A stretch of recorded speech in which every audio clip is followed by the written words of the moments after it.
What's going on YouTube, Facebook, Instagram, all platforms? Welcome to another episode of the True Big Blue Podcast.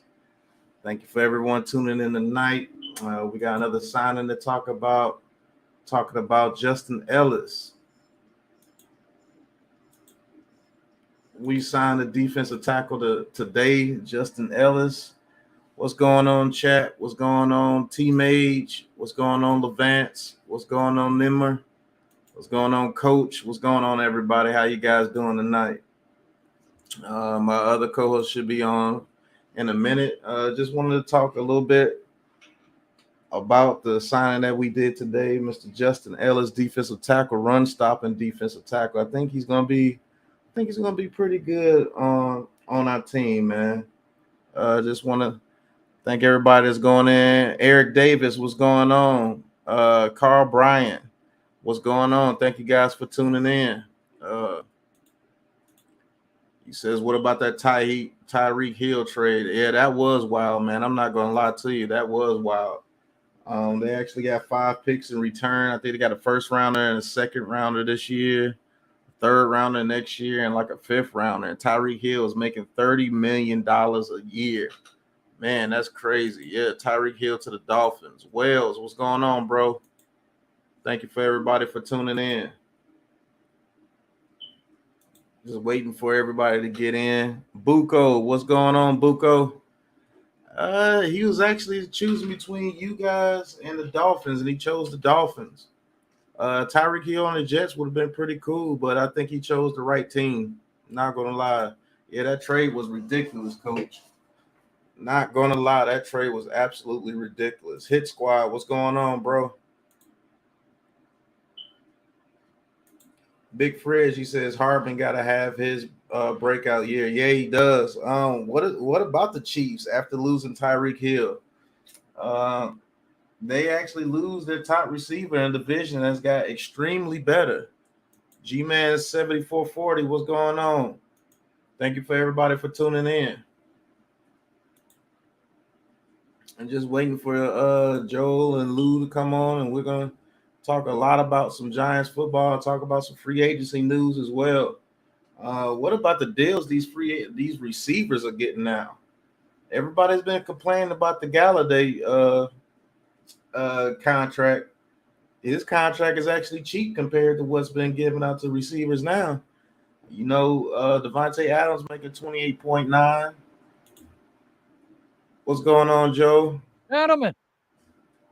NYG, what's going on? Darren Gordon, what's going on? He says Chiefs going to need a cornerback. Bradbury trade could be coming. They have picks. Yeah, they do. Bradbury trade could be coming. He said trade Saquon Barkley to the Chiefs. That can happen. Yep. Christian Kirk fleeced the market, man. When him getting I think it was $22 million a year, that made every number one receiver price tag go way up. And Devontae Adams and Tyreek Hill have changed the game with their contracts. Oh my goodness. Those contracts are absolutely ridiculous. Tyreek Hill getting $30 million a year and Devontae Adams getting $29 million a year. Well, 28.9, something like that. What do you think about those contracts, man? I heard you made a video today. I heard you was talking about it a little bit. Just let the fans know exactly what you feel about those contracts, man. Hey, listen, this is resetting the NFL. You're resetting the market. Teams are resetting the way that they're doing things.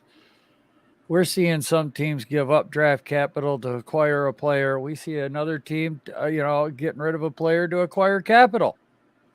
It's all going to boil down to who can create and make it work with what they're planning to do going forward. Now, if the Chiefs get a couple of players out of there that are above adequate, top 10 player in the league, it's worth it. If a team like Miami that acquired Tyreek Hill, they can go and beat Buffalo, they can compete with the Patriots, they could, it's worth it. If it doesn't work out, though, we all know what happens. You're fired. So right. People are going to be making moves. People are going to be creating trades. People are not. That's why I put that video out, man. I'm so glad we got Shane. He's young. He adapts. He sees the future. It's not about right now. Right now, at this team, I would rather worry about the future, and that's what he's doing. Right. Like, man, like it's crazy the deals that these guys are getting. Yeah, Cooper Kupp is only making $15.5 million. That's going to double at least his next contract. I mean, when you're paying a quarterback $50 million and a wide receiver $30 million, that's $80 million freaking dollars for two players. Right. $80 million for two players. That is crazy. He said teams will start moving guys like crazy. I think they are too. I'm not going to lie to you. Hit Squad says, even though Mahomes' contract is actually pretty cap friendly, these are the players you lose when you get strapped for cap. I think they had a deal in place for Tyreek Hill, but when that Christian Kirk deal hit, the Jaguars really messed up the market for the receivers when they gave Christian Kirk $22 million a year. Because now the bigger receivers, the actual number one receivers, are like, what the hell? If he's making $22 million a year, what am I worth? Like Christian Kirk is a number 3 receiver on this team, and he's making $22 million a year. That's what he got on the market. Right. Tyreek Hill, they probably had like a $22 million a year contract on the board, on the table for Tyreek Hill. But when that Christian Kirk contract hit, he was like, oh, hell no. Right. I need 30. And then Devontae Adams got 28. So, yeah. Nemar said we should trade Kenny Galladay to the Chiefs. If we could, they're not going to be interested in no Kenny Galladay. Dan Big Blue, he says next year Giants will have almost $100 million in cap space. And here's the thing, though. Keep it on that for a second, Pat, because if we had a quarterback like Aaron Rodgers, Patrick Mahomes, Josh Allen, Lamar Jackson that we got to pay next year, half that's gone. Yeah, half that money is gone. One player. Yep. Because a franchise quarterback is going to be commanding $50 million a year after the Aaron Rodgers contract. Right. He says Giants got a new defensive tackle. Don't know much about him though. He played with the Ravens. Justin Ellis. He's a run-stopping defensive tackle. What we've needed for a very long time. He's not going to come in and sack the quarterback. He's not going to be an Aaron Donald. He's going to come in and be a foundation piece for us as far as stopping the run. And that's exactly what this team needs. Coach Ed, he says, does this trade put pressure on the Jets to go skills position, DB and receiver with their top 2 picks? Maybe so. That was my question. I agree, Coach. It's a possibility there. It definitely changes the draft up again. Sauce Gardner may come into play for them now. Who knows? Kirk is an $18 million receiver at best. Yeah, true. Shout out to Dan Big Blue in the chat. Man. Shout out to Darren for coming into the chat. Shout out to Rodney in the chat. Rodney. Dan Big Blue says the new defensive tackle looks good. That is true. Hoping. Hit Squad. Yeah, Hit Squad says Tyreek has to know this will impact his career. He was lucky to play with Mahomes. Tua going to slant his ass to death. We'll have to see, man, because he does have a skill set that needs a quarterback that can keep the play going. So who knows? He took the money, and I don't blame him. I don't blame him. Darren says Jets could have gotten Tyreek without giving up their number ones, but he chose Miami. He did choose Miami. Dan Big Blue, he says not with signing bonuses and how they stretch the contracts. Well, I guess he's talking about here's the thing. The $50 million. You got to look at Deshaun Watson's contract, though, Pat, because that's what just reset the quarterback market. That was all guaranteed money.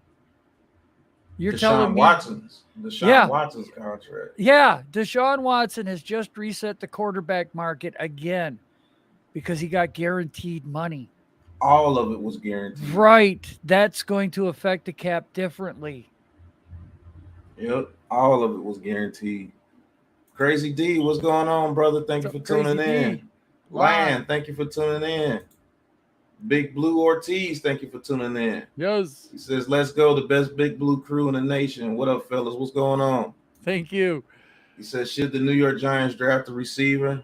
Yeah, they should. I don't know how early they will, but I think they will draft a receiver, to be honest with you.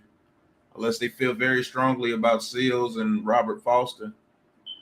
And maybe Slayton can impress. Who knows? Right. Coach Ed, he says, hope the new defensive tackle is an upgrade over Shelton. He is. Yeah, that's my concern.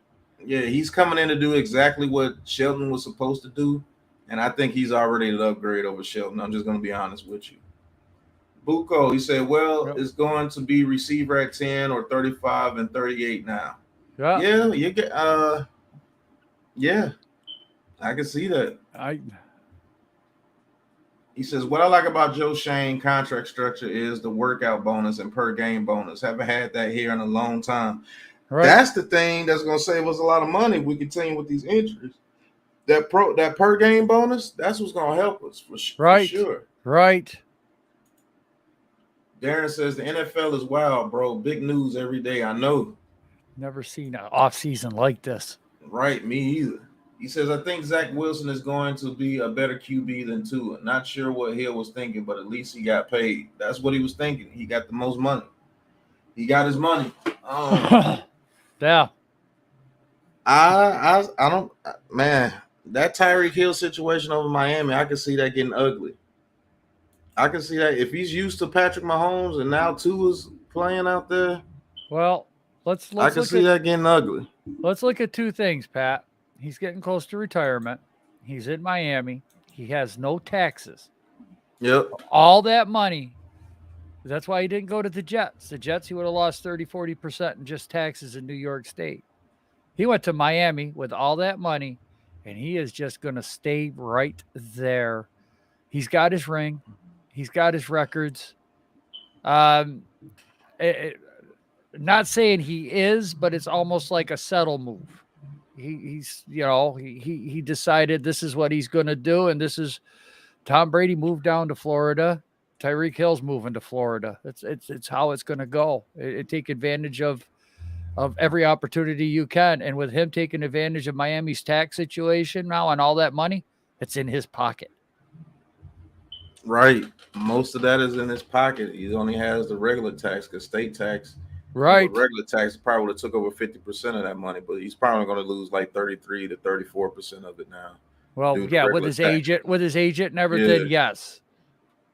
Hit Squad makes a good point right here. I'm going to talk about this after I get these last three comments. But Coach Ed says, will Tua be able to get the ball downfield to the skills? That's the question, Coach. That's the question. They bought a lineman. Right. Nimmer says Baker Mayfield is still with the Browns and Jimmy G is with the 49ers. I wonder if Jimmy G or Baker Mayfield traded next. It's definitely possible.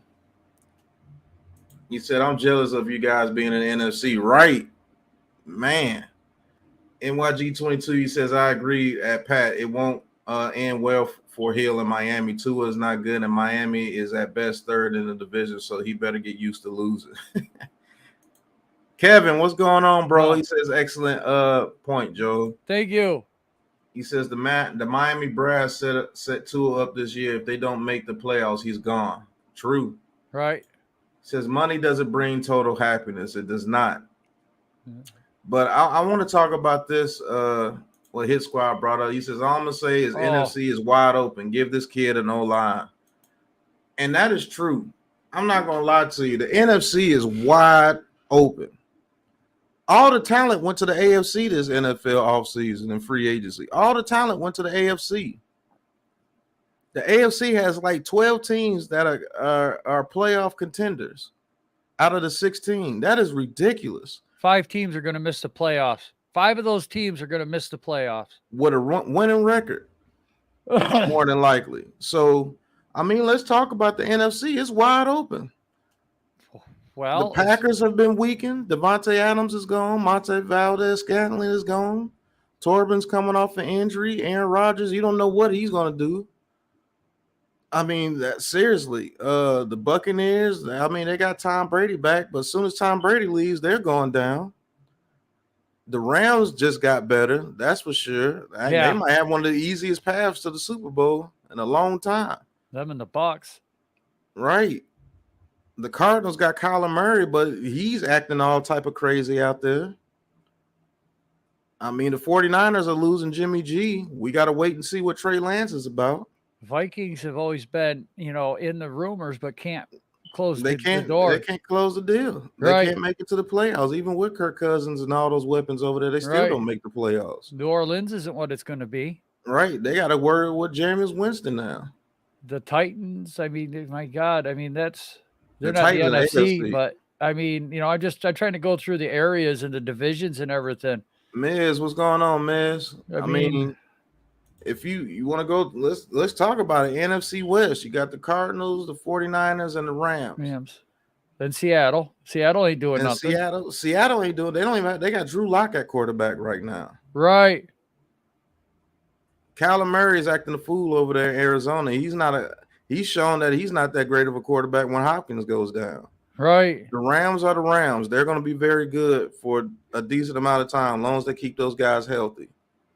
The 49ers, they're in flux because what if Trey Lance doesn't turn out to be as advertised? They're in trouble. But if he does, they're good.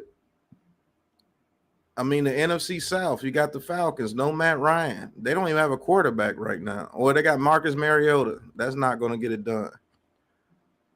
The Saints, they got Jameis Winston and cap issues and the running back. Kamara, he's dealing with legal issues. And that defense is just getting older. It's wide open. The Buccaneers. Yeah, they got the Buccaneers. They're Super Bowl contender. As wide open as it is, Pat, as a Giants fan, we've seen the rumors, and chances are we're definitely going to get Crosser, Aidan Ekwonu. We're going to get one lineman. Do you build in this NFC right now, the way it is and the way the future's looking for the NFC, especially the next 2-3 years? Should we really worry about the offense, or do you think that we should take the next 3 picks after we take our linemen at 5 and get nothing but defensive players, playmakers, and build this defense to shut down these offenses in the NFC? Which route should we stay offensive? So like lineman, wide receiver with the first 2 picks, and then maybe second round tight end, third round O-line depth piece. You go down that road, that type of scenario. Or do we go with the scenario of Ekwonu cross at 5, draft, let's say Sauce is there at 7. Then let's say linebacker at second round. And then at third round, we draft a defensive interior lineman. And then we get another linebacker. How should we go about this draft now with the way everything is changing?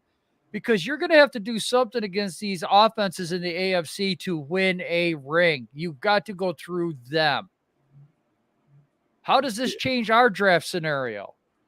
Me personally, I think they go best player available. But me personally, if I was the GM, I would probably go defensive. That's because if I have the best defense in the NFC, I'm guaranteed a playoff spot. Because shit, ain't no offenses out there. You only got about 5 offenses to worry about. And if you build a defense to stop those offenses and your offense is half decent, you got a chance to beat every last one of them teams. Right. Because let's be real, the Rams only put up 20 points on the 49ers. Well, so if Jimmy G would have hit 2 passes, that game was over. If you would have hit that pass to Brandon Ayuk when he burnt Ramsey, that game was over. And I get the Thibs at 5, but guys, listen, we've got to have somebody that can cover these wide receivers. We don't have anybody. Yeah, we got cornerbacks. Oh man, come on! You got Waddle and freaking what's his name Hill on the Miami now. I know they're AFC, but I'm just saying teams that are, building these high offenses with 2-star wide receivers. My God. I think our secondary is just fine, to be honest with you. Our secondary is just fine. We may need to get a shutdown corner, but I think our secondary can survive. It's that front 7 for me. We're not surviving going from a bend, don't break to an aggressive defense. I'm sorry. I can't buy into that. The aggressive defense is going to come with the front 7. It's all about the Ravens didn't have the best corners out there. Oh, Pat, it's going to be a continuous worry until I see them on the field. I just don't trust. I'm telling you that they're better than what you think. I hope to God they are, but NYG puts a good question out there too. He says, question for you guys: is Jones in a better situation than Tua? Seemingly, they both been dealt bad hands. As for the NFC at 8-9, my prediction for the New York Giants playoffs is possible. That is true. Based off rosters, Tua has the better situation, but as far as the actual conference, Tua is in a way worse situation. I was going to go there, Pat. I was going to say the conference is what's going to dictate the success between Jones and Tua. Right, because Tua, I mean, I think you're going to have to get 11 wins at least to get into the playoffs out there in the AFC. Seriously. But that was a damn good question. Yeah, it was. Jay Lay, what it do? Hey. Hit Squad says Bears, Lions, Falcons, and Saints are not going to the playoffs. They're 4 out.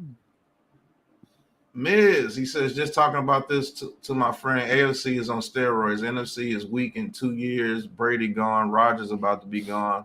By then, we should be rising up. Love it. Yep. That's what I'm thinking, too.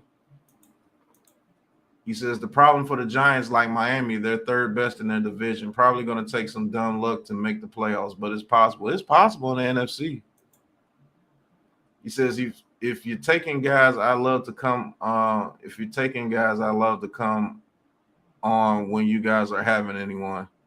Yeah, just waiting for Lou to get in. Later on, I will be bringing some people on, a couple of people maybe. Yeah, all those guys, Neymar, they don't have Panthers don't have a quarterback either. Shout out to Giants Clown. He says, I would love to go D with our first 2 picks, then go O-line and receivers from then on. We have 9 picks.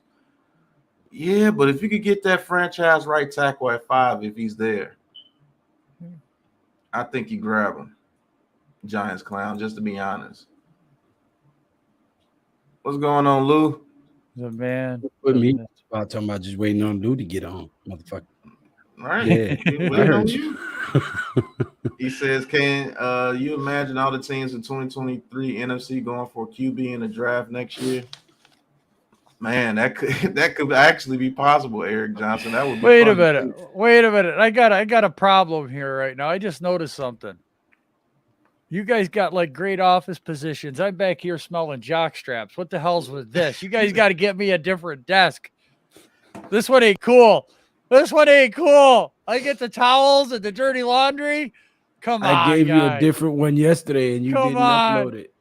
Yeah, that's the gulag. I sent you a good one yesterday. See, y'all? See, stuck me in the gulag already. No, I gave you a good one yesterday. You were supposed to upload it. Remember? Yeah. I'm not that computer illiterate. All right. Shout out to the 43 in the chat. Jay Lay says, yes, Joe, build up the already competent defense and next year go big on offense. I can see that happening. NYG 22 says Giants need to learn how to put up points. Not sure if going all defense is the way to go. I'm not saying all defense, but I will say this: you need to get your franchise right tackle with that number 5 pick. We're not getting Willis, I'll tell you that much. NYG but remember, guys, I did say we get Ikem Ekwonu or Cross at 5, so we did get 1 lineman. It's just the next 3 picks. Book it. Willis will not be a Giant. Whatever the hell you want to bet on it, he will not be a Giant. All right, Miz says Joe Thibodeau at 5, Cross at 7 is my road. If Ekwonu is my road, if Ekwonu is there at 5, take him. Right? Yeah. He says go defensive then offense. Because some dummy's gonna jump up and grab Willis. He said, imagine Tibbs and Sauce. I mean, that's a monster first round. Yeah. Yeah. But I would rather get one of those right tackles first if they're there. I don't like when there's any sauce on my tip. They're supposed to drink it. Tibb at 5, I'm staring at it. If the K Jets let him go. Hey, listen, okay, with what's going on in that AFC, don't be surprised if the Jets don't jump on Sauce Gardner at 4. They got to have somebody to cover, just like we do. You better have a cover on, because if that sauce gets in the wrong spot, buddy, it's the gift that keeps on taking for 18 years. That's right. All right. Hit Squad says, I'm not sold on Philly. Ain't scared of Washington. And y'all seen how many crucial players the Cowboys lost. It ain't unrealistic. Giants got the third easiest schedule in the league. I mean, they can make the playoffs, but we got a long way to go, Hit Squad. What you saying, Hit Squad? 11-6. Big Blue Doja, what's going on, bro? He said, Adoree Jackson had a quietly good year. Our secondary is good. We can risk getting a cornerback in the second or third. Rather getting an edge, get to your QB. True. Oh. The Giants defense will beat up on below average QBs. Look at the schedule. There's a ton of them on the Giants schedule this year. Problem is, can they score? Yeah, because I do real well with the ladies, just like the heavyweight champion of the world. Woo! I know he's not in here, but damn it, that was a good line. Miz says front seven can make a secondary good. Exactly, Miz. Okay. He says, guys, people go to Miami to party, girls, beach, clubs, not to win. The fans don't even attend games in Miami. He went there to get his money. Frank Waiters, what's going on? Thank you for tuning in, bro. He says, as bad as Jones has played, he has been very competitive in their division. Yeah, he has. And he's had nothing around him. Kayvon and Cross will be the New York Giants. I'm calling it now. We'll see. Kayvon ain't coming. We're not getting Kayvon, Hit Squad. Sorry to bust your bubble. You're going to be mad. Kayvon will be gone before 5. Giants Clown says franchise tackle versus premier pass rusher. I want the edge. No, I want the tackle. He means more. Yep. Who's the face of the franchise? Yeah, who's the face of the franchise in most cases? It's the quarterback. You got to protect him. He says, Joe, go get them jock straps. No, that's okay. No, I ain't doing dick today. Well, I had to come in and try to get it riled up, NYG22, and I figured since he said your name that that's what y'all was discussing, so I just came on with it. Yeah, he even talking about the signs in the men's rubber room machine and +1 win a baby. Yeah, okay, great. Coach, he says AFC may become a battle of attrition, making them weaker come chip time. Maybe. There, Big Blue Doja says, Lou, do what it do, Lou. Don't get NYG22 started. He said Florida Evans or Aunt Esther. What? Oh, Florida Evans. Why not? Neither. Right. I'm old. NYG22 says that Hit Squad, we should temper expectations for the Giants. I am not dismissing any team in the NFC East after what happened last year. True. Draft 2 offensive line players. That's what Nimmer says. I'm with Lou. 0 chance Willis is a Giant. In my own opinion, Corral is the best QB in this draft. We'll wait for 2023 to see how Jones do. Sorry, Miz. We're not drafting a QB in this draft class. None of them. Not Corral, not Willis, not Pickett, not Howell. That's what he's they saying. All suck. That's what he's that's saying. Right, he's NYG22. I said it. He sucks. And that's what Miz is saying. He's saying Corral is the best one in the draft, but he's saying we wait till 2023 and just see how Jones does this year. NYG22, he says 3 years. Whoever drafts him now will be mad 3 years from now because they wasted 3 years. And they say I'm obsessed with Willis. Lou, this wasn't even part of the conversation, but cool. Like I said, we'll see. I'm going to leave it at that. Lions rumored for Willis. Texas rumored for offensive tackle. That leaves the Jets, who need a QB. Kayvon going to fall. The Jets don't need a QB. He said cornerback, not QB underneath that. That was a cornerback. Yeah. Okay. I mean, Sauce could go number 4. We'll see. Right. If these guys stay relatively healthy, I can see 8-9 wins. We'll see. Yeah, they stay healthy. We can get 8 or 9 wins for sure. 11-6. Steven, what's going on? His Squad says, hear what you're saying, but this is completely different team. New O-line, we have a number 1 edge and a better offense. Not unrealistic to say 8 or 9 or 9 and 8 with this schedule. They can definitely do it, but they have to stay healthy for sure. Frank, he says, I'm like Lou, drafting a quarterback, I don't think I know I will lose it. I don't think they're drafting a quarterback, guys, to be honest with you. He said, it's all good, bro. At Lou, we're not going there tonight, though. And you guys really don't know what the Giants are thinking, but cool. Keep that same energy. You a hater. I'm just trying to get it riled up. Come on, NYG, debate with me, man. Come on. Come on, I'm fired up Stephen today. Let's go. Bloom, what's going on, Bloom? King Tone, what's going on? He says, yes, sir. Lou 11-6. Tell him again, bro. Shout We out ain't to playing Kevin that Sullivan. Only way we take Tibbs is if 2 of the top tackles is on the board at 5. NYG says 8-9. Back on my bullshit. I wouldn't mind seeing us go 8-9. I'm not gonna lie. Hey, it's way better than 4-13. I ain't gonna be mad Right. at that. I'm not gonna be mad at that at all. His squad says we can get that Cook kid in the draft, Saquon Cook and Breida, Earth, Wind, and Fire back in New York. Yeah, for 1 year. But after that, you're not gonna see Saquon anymore. I'll tell you that now. Definitely if they get a couple of running backs in the draft, they're already preparing. It's over for Barkley, man. Y'all see Ojabo tear his Achilles? Yep. Yeah, that was some messed up stuff, man. That dude tore his Achilles and he was on the ground and the coach just walked past him and grabbed the ball. Which coach? Whatever coach was on the field doing the drills, the coach just walked past him and they grabbed the ball, man. That dude was on the ground for a long time before anyone attended to him. It's like, damn, you just seen the dude get hurt. That was messed up. He says 8-9 gonna get you in the playoffs in the NFC. It might just do that. Hit squad, no lie. NYG 22, we are not getting quarterback this year. I don't think we are either, Nimmer. Hit squad said shit pissed them off. Yeah, it did with me too when I seen it. Not Zay, what's going on, bro? Hey, everybody, Not Zay has a gaming channel. I seen it yesterday. I tuned in yesterday. He has a gaming channel, man. Go check him out. Right here on YouTube, Not Zay. Thank you for tuning in, Zay. Bloom says, trade down on the table with the Saints and Tibbs sitting there. What do you do?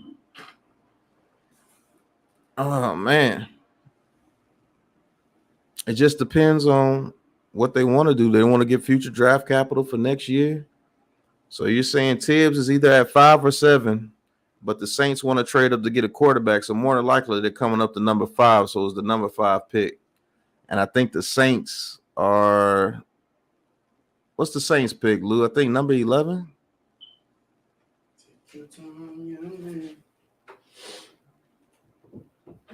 I think anybody know?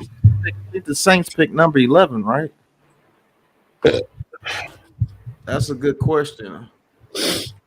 Let me get to the super chat. Thank you for the $4.99 super chat. Tudo, he says, Salud, Pasani. Drop by your office to pay our proper respects, and for all Giants fans around the world, to slap all stinky boys, losers out of the door. Forget about it. That's right. Do your thing. What's going Tudo on, Tyler? He says, you think the Saints pick 14? So if Thibodeau is at 5, I guess both tackles are off the board. And it's between Cross and Thibodeau, but trade down with the Saints to 14. Would you trade back with the number 5 pick and miss out on Cross and Thibodeau? Or would you take Thibodeau right there at 5? Riding the night away. You drink some whiskey drinks, question? drink some vodka drinks. You drink some drinks. Did you guys hear the question? Repeat the question, sir. He said, if we're at number 5, somebody asked if we're number 5, but the Saints want to trade up to get a quarterback at 5, and I think they're number 14, but Thibodeau's there at 5. Would you trade back or would you take Thibodeau? I trade back all day. I would trade back. All right, what if it's Cross? I trade back. Okay, what if it's Equanu? I take Equanu. I don't know. I think they're going to take Cross, Lou. I think they're like that kid's athleticism. He didn't ask you what you think they're going to do. He asked you what you would do. What I would do? Well, I'm not going to lie. Seeing Cross at that workout and how he shedded and worked out on the bags and everything, good technique, good form, quickness, agility, hand position was right. I would take him. I would take Cross. I would not trade. Okay. I think he's going to fit the scheme very well, and I think the Giants definitely have an eye on him. And I just watched his pro day, and look, I know it's a pro day, it's underwear, So you've been But- on the Quanu this whole time, and in one little video you jump ship. I still wanted Quanu's number 1 in my book, and I had Cross number 2, and I had Neal number 3, and I've been saying that for a long time. That's just, I think they're going to. Go ahead, Pat. I know. I was just telling him he welcome me. I shout out his gaming Oh, channel. yes, no problem. I've been on Cross. I just didn't know if he was a number 1, a pick that's going to be that high. Well, NYG don't want to debate with me today, so it's on you. It's on me? Yeah, it's on you. So okay. You just flip-flopped on from a Quanu to Cross. So it's me and you tonight, buddy. No, because I said I would take a Quanu. If IQM was but I think the Giants are going to go Cross, and I'm going to follow along with that lead right now because I think that's the line. I think that's what they're doing. And this draft, look, last year I went out on a limb. I freaking went, 12 and whatever, whatever. Fucking people just throwing numbers out there now. I can go back and look. I think I said 12 and 5. I jumped on a bandwagon. I wanted to cheer for my team. I wanted to talk shit. I'm not going to lie. It's what I wanted to do. I screamed 11 and 6, and we went exactly. 4-13, all right. So. You know what? I had fun, but you know what? This year, new GM, new system. I'm just going to think a little differently along lines this year, and try to follow along with what the game plan is, what they're looking at, what the design is going forward. Be a little bit more realistic, but I still want to talk smack. I'm not going to lie. So that's why I've been on the defensive train with the first 2 picks, why I brought it up. And I'm just getting myself ready for just about any scenario. And that's what it is. If we trade, we trade. If we draft, we draft. I'm ready for every scenario but Willis. That's the only scenario I'm not ready for. But every other scenario, I can see it. Shout out to Dwayne Jackson in the chat. Thank you, bro, for tuning in. Hit that like and subscribe button for us. He says Iquanu at 5 and Hamilton at 7. I wouldn't be mad at that. That could be. I wouldn't be mad at that. Everybody's saying what's up to Tudo. Tudo saying hi to everybody. I will be mad as hell if we grab Hamilton at 7. Like I said, I see every scenario, man. Only one I can't see is the quarterback. I'm just glad I live 1,100 miles away. Not say says, bro, the Jets could have got Hill, but I'm glad they held on to their picks. True. I wouldn't have been mad if he would have went to the Jets. Shit, the Chiefs at 10 or 3, most definitely. They're probably going to receiver, and they would take away, or they probably take Thibodeau more than likely. Saints pick 18th. Okay. His eye is fine, Steven. Thank you. Yeah, I was kind of curious about that too. NYG22 says, starting to think one of Thibodeau or Neal or Akeem fall. I think the Giants got to go tackle even if KT is on the board. Yeah. Yeah, we agree there, NYG22. Tudo says, Miz. Brandon Bagley says it's spooky season. Yes. It just sound like Luke busted the pack open. I'm with you, my brother. Yes. He said Joel too. He said what? Breaking a pack open. A pack. Tudo says Big Boss Lou. Tuto, what's going on, my brother? Shout out to Tyler. He says we got to worry about the Jets grabbing him, Joe. Laugh out loud. He said Giants and Jets are the most interested. Yes, I saw that. But with everything happening today, man, don't be surprised if the Jets grab Sauce at 4. He's in play now. I know people don't like it, but in 4, my God, Waddle and Tyreek Hill on the same freaking team? Get out of here. Yep. All they need is a quarterback to get it to him. Did Right. Tyreek Hill really go to Miami? Yeah. Yes. Man. All right. Miz says, bro, no, Neal. He says, bro, no. Neal is one. Now Iquanu, Cross are tight. I do agree Giants love Cross. I think Iquanu's better than Neal, to be honest with you, but yep. Everybody's opinion is theirs. Right. He says, young Joker going to pull up to Diggs the first game we play Dallas and going to snatch his ankles like a homie in the alley asking what your shoe size is. He snatched his ankles last year. Doja says Lou wants all the smoke tonight. Yes.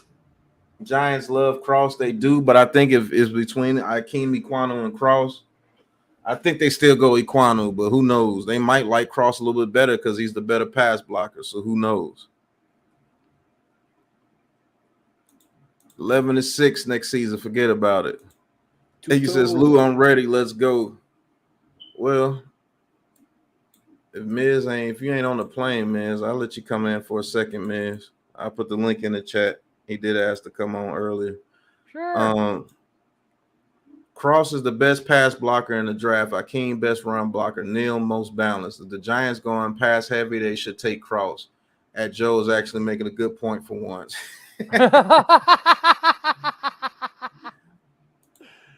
Pat Brown, thank you for tuning in, bro. He says trade up in the late first round and grab Kenyon Green or Zion Johnson. I would not be mad at that. I won't be mad at that either. Miz, he said, I did so much homework. I'm like an NFL attorney right now. I'm ready, scouted, watched it, read it, heard it. I can draft this draft for us. I'm ready to rumble. Okay, Miz. He says Giants need to control top and score in the red zone. Giants need to win, period. Right. I don't give a fuck how we do it. Blowout, 1 point, 3 points, overtime, forfeit, COVID cancellation. I don't care how we do it. We better win some fucking games. Hey, now we're not playing football games, so I'm just grinding the night away. Woo-hoo! What's going on, Hit Squad? What's going Tudo on? says, Big Boss Pat, there's a fake Miz in the chat. Please get rid of all the flies from the barbecue table. Now, that's his second account, Tudo. He said, if Tibb there at 5, we can go tackle because he will be there for us at 7. Also, Carolina looking for QB or offensive line. Taj, what's going on, Taj? I'm a fake Miz. Right. He says, Sauce is a must for the Jets, Joe. You right. Yeah. Yeah, I think they do. It's looking more and more like it. What's going on, Miz? What's going on? What's going on? Woo. Mark Peter. Macaroni and cheese. What's going on, Mark Peter? We're going to lay Tudo around says- and put a good buzz on. He says, we all know Miz conversations and words he uses to express his opinion, and this dude ain't the one. There he goes right there, Tudo. It's him. Tyler says he went to Miami so he wouldn't have to deal with Juju and Mahomes' brother doing TikToks. I forgot Juju went over there, didn't it? Oh, man, we got to deal with that now on social media. Crap. Miz, what you know about the long snappers this year? Buko says Jets going edge or Sauce at 4, receiver or Sauce at 10. I don't think Sauce makes it to 10. Right. NYG says Jets got to go defense. The offense is in their division is stacked for real. They need help in their secondary bad. I think the tackle talk is a smoke screen. It may not be because they want to get rid of that the tackle that they got Mekhi Becton last year. Yes, he's been on the trade rumors. Nobody wants him. But we got 2 new people on the panel. Maybe in a little bit nimmer. Only gonna bring in about 2 at a time. We got Hit Squad, Big Blue Krew, Miz on the chat. What's going on, fellas? Now, Miz, you've been talking to me all damn day, talking about you've been studying homework and everything. So let me know what you've been studying. Let me know what you've been studying as far as the players, and what do you think the Giants are gonna do, and what should they do? You're muted, Miz. Oh, You're Miz, muted. can't hear you. You're muted, Miz. You're muted.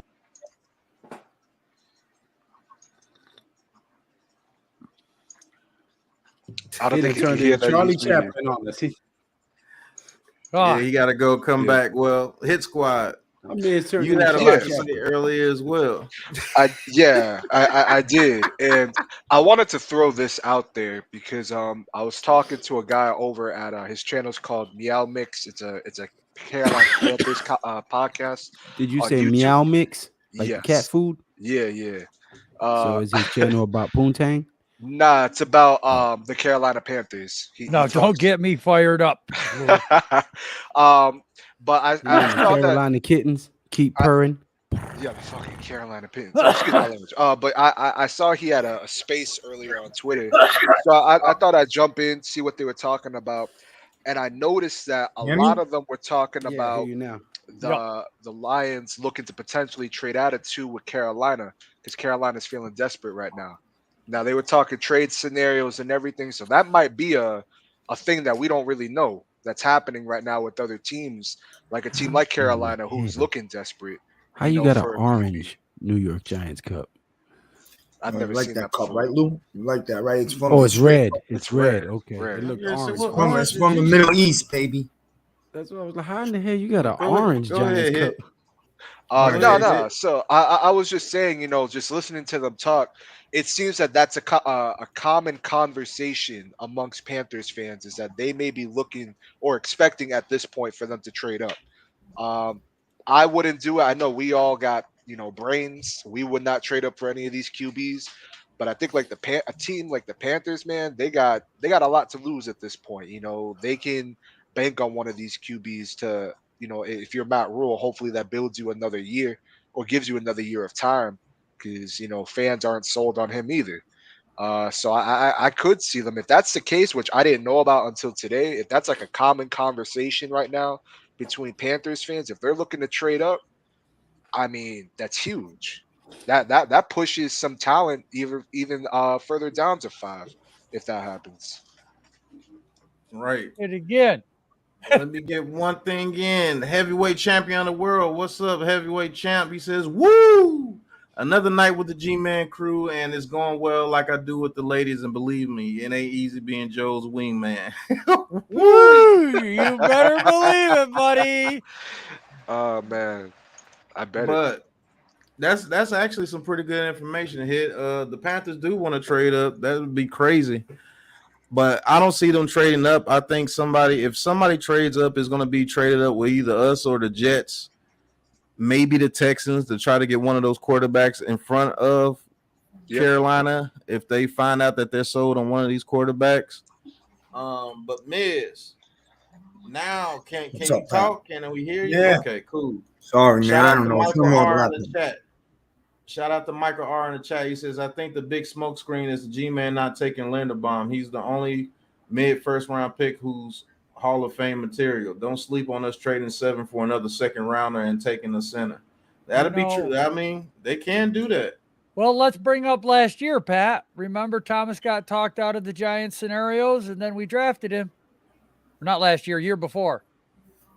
Yeah. Andrew Thomas, everybody was talking about him. He got talked out. Everyone was looking at the other guys. He's analysis. And then pick 4 comes along, and we took Thomas.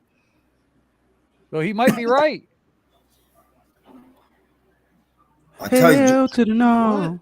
You To said the with a no, Giants no, trade no. Daniel Jones in the 173rd pick to the Panthers Hell to the no. for 6th and 144th picks and draft Kenny Pickett No. first overall out of Pittsburgh no. That scenario doesn't even make sense. But shout out to Timothy. I see what he's I trying think to they do. do But that. I Hey don't know. Zeus. Zeus. Zeus Martinez. What's going on, Zeus? All right, Miz. Let us know. hey, Joe All made a right. good Hola point. conmigo. Honestly, I know the Jet fans don't like this. Buco definitely don't like this. I mean, talk every day. But Sauce, the Jets' hand might be pushed now because look, Sauce might not be there at 10. You might have to go at 4. And I know the Jet fans really don't want to do that at 4. They would like to have a Sauce at 10. They're also dying for a wide receiver. Hey, listen, you can ask Buco. He's smart, man. I mean, he knows everything that's going on there. But the Dolphins have receivers. The Bills are explosive.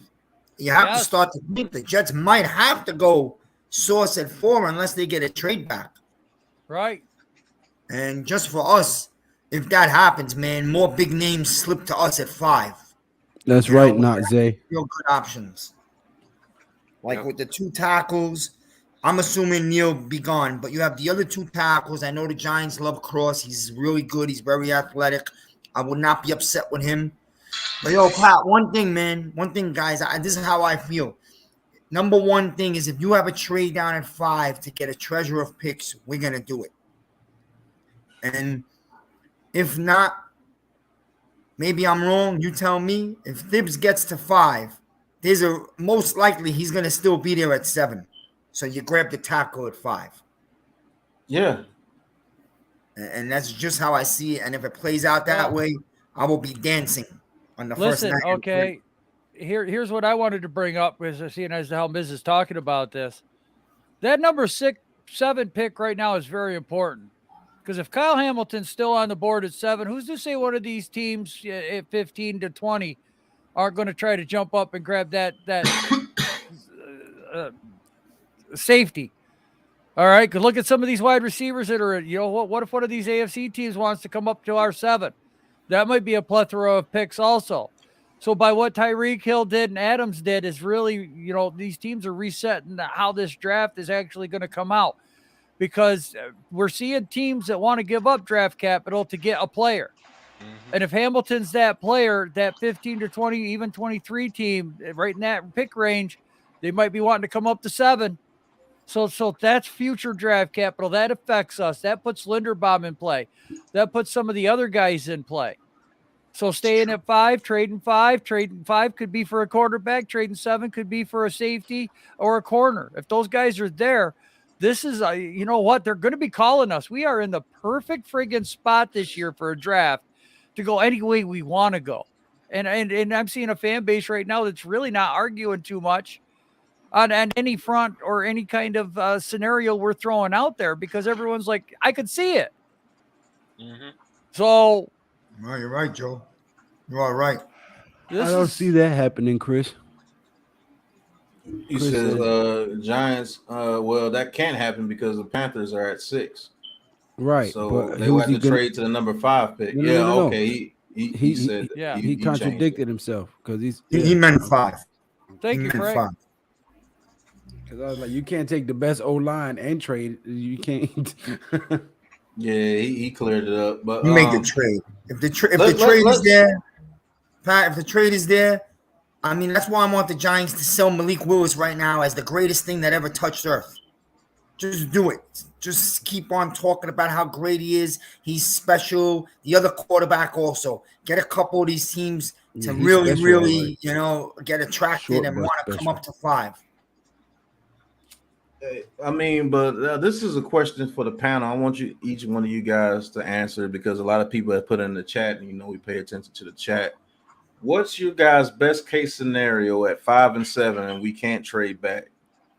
Starting with Big Blue Lou, what it do, Lou? What's your best case scenario? I can't trade back. 5 and 7. Everybody and gonna you can't be mad. Trade back. Everybody gonna be mad. Iquanu at 5, Linderbaum at 7. I don't give a damn who says it's a reach. We fixed the O-line. Well, damn, that was fast and quick and okay. Right. Now, is Joe? this the best case scenario that I would want to see, or is this the best case scenario for each individual? Your best case scenario. Yeah, your best. My best case scenario: we get Adam Hutchinson at 5, and we get Akem Iquanu at 7. I want Hutchinson and Iquanu. We gotta be realistic. Be realistic. Hey, you heard it here. Remember, you heard it here with the Big Blue Krew first. This is my bold take. Okay. Aidan Hutchinson will not be JJ Watt, TJ Watt. He will not be none of them guys. He will make it into the NFL and he will not produce what everybody thought he was going to be. Because when he gets against some real men that have been playing in the NFL, not these college kids he's been going past. Yeah, boom. He's going to get it. I'm on your train, Lou. Put me on a seat next to you. I got abused for saying that. Wait a minute. Wait a minute. Right. What games did you see Aidan Hutchinson not produce? I didn't have to see the games. Look at the guys he was going against. When he comes into the league and he comes against these men. You do know that he plays in the Big Ten, right? I don't care where he plays. Big Ten produces some of the best linemen that you get throughout the league. I'm not going to argue with you or debate with you. I'm just telling you. That dude is not going to be JJ Watt or TJ Watt. He's not played anybody. That's what you're basing your assessment off of. My assessment off of his ass is not going to be JJ Watt or TJ Watt. But you have to give me more than. He's not going to be Reggie White. He's not going to be the type of guy that these people are putting him in the bracket with. What games did you see to come up with this? What games did you see? What did you see in his game for you to come up with this tape? What games did you see? I don't have to answer that question, sir. I just gave I you my know, bold take because for you the season. can't. You can't. I can't. I don't have to answer that question. Listen, I can give you one game. Yeah. I can give you the Alabama game. He What was never it? played Alabama Alabama. and It was Georgia. Georgia. Yeah. There you go. Do you game know right that there. that whole team's game plan was game plan for him? Quick screens, Hey, get the Hey, ball out your hands, that's my and get point. away from him. that's my point. Listen, every defensive end in this league that is a dog, every week people game plan to stop them. And guess what? Every week they show up and be game changers. He couldn't do it when they game plan to stop him. He is Are not going you to be serious? What defensive end in the league is going to stop a quarterback from He's throwing not quick gonna screens all be game? that guy. Now y'all can go ahead and kill me for the next hour. I'll mute my mic and let y'all do it. But when the season is over and his numbers don't add up, I'm gonna make a big "I told you so" video. All right. What Now y'all can go defensive ahead and edge? proceed to killing. Go ahead. What defensive edge in the league is going to make a huge impact on the game if the team is throwing quick screens the whole game because they know your DBs are not strong enough to come up and stop those screens? What edge is going to be? I don't give a damn if you were Lawrence Taylor and they're throwing quick screens the whole game.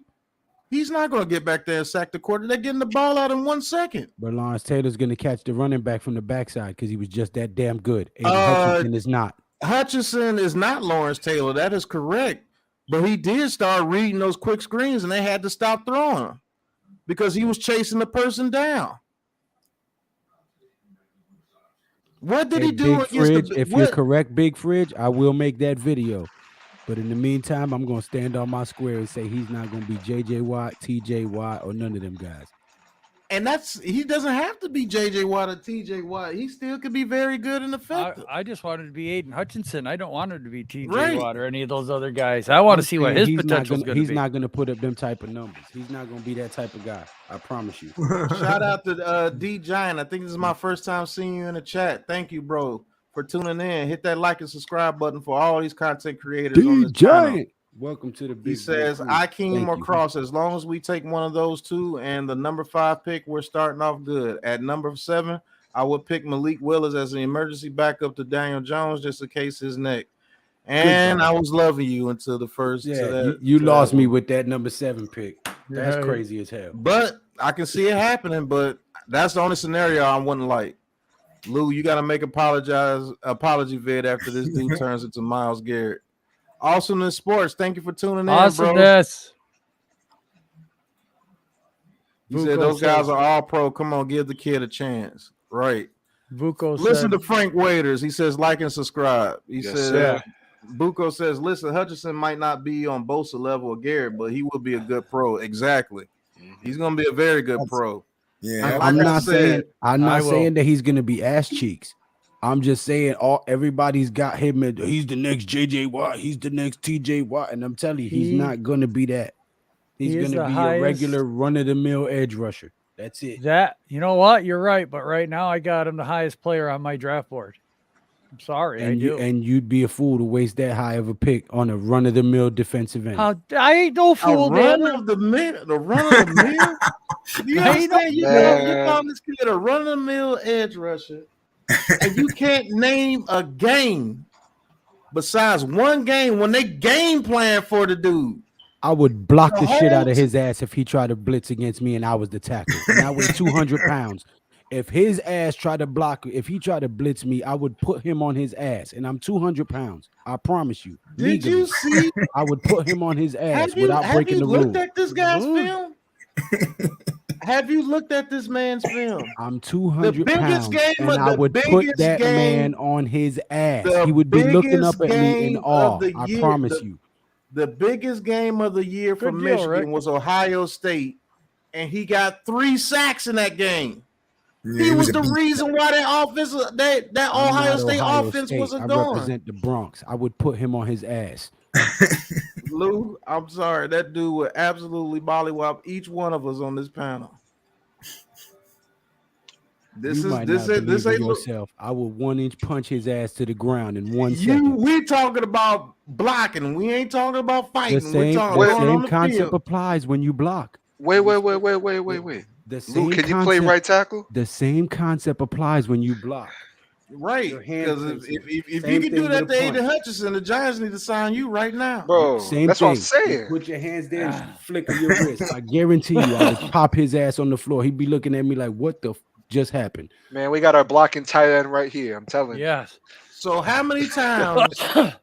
I'm not even gonna ask Lou because he's never even watched the guy. How many times have you seen Aidan Hutchinson on his ass? Don't say that. I have watched the guy. How many Don't times say have you that. seen him get put on his I ass? have watched him numerous times, and I'm telling you, he is not What that game? guy. He is not What that game guy. have you seen this guy get put on his ass? I seen him get put on his ass that whole Georgia game. What are you talking about? No, he didn't. Oh my God. What Georgia game was you watching? Because I could have sworn we called that game together and we seen that was like, man, they're game planning for this. Even the announcers were saying, they said, man, they're throwing quick screens to take Aidan Hutchinson out the game.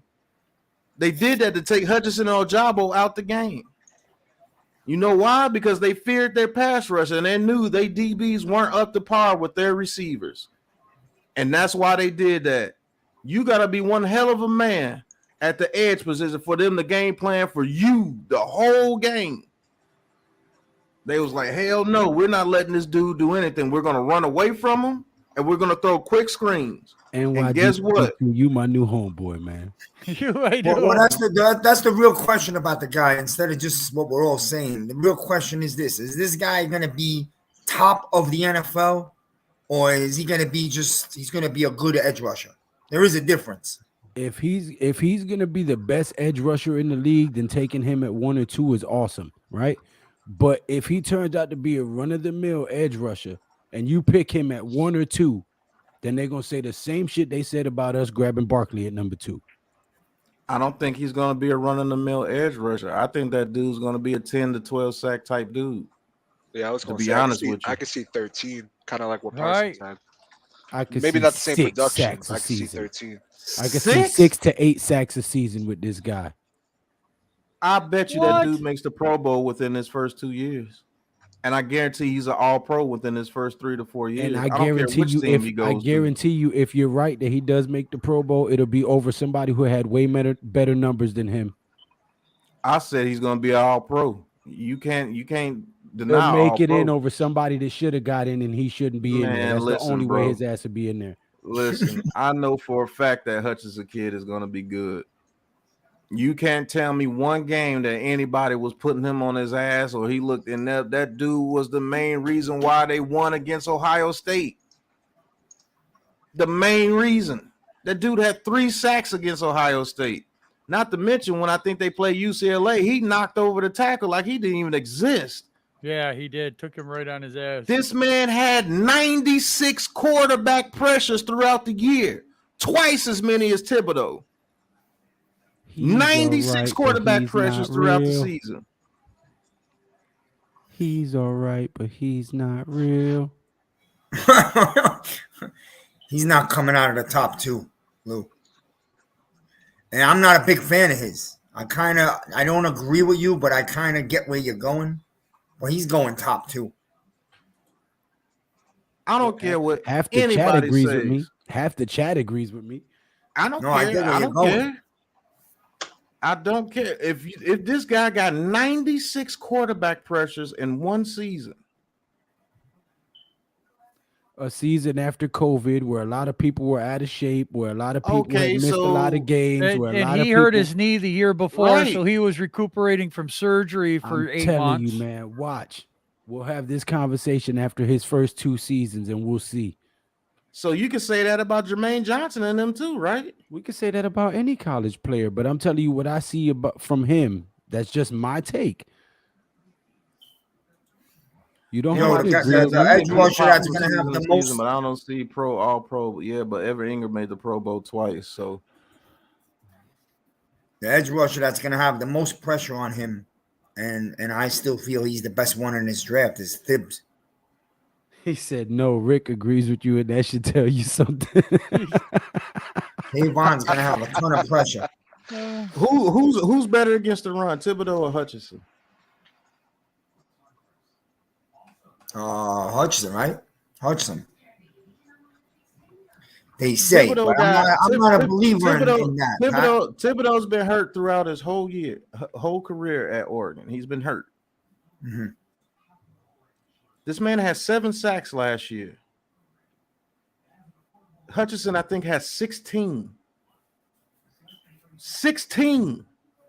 Gotta see how it translates in the NFL. What did he have the year before that?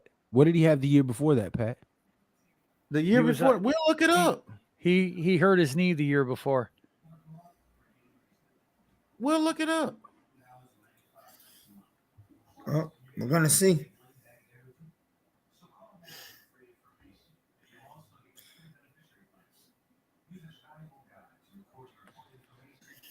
I'm not gonna lie, this is better than the Daniel Jones debate.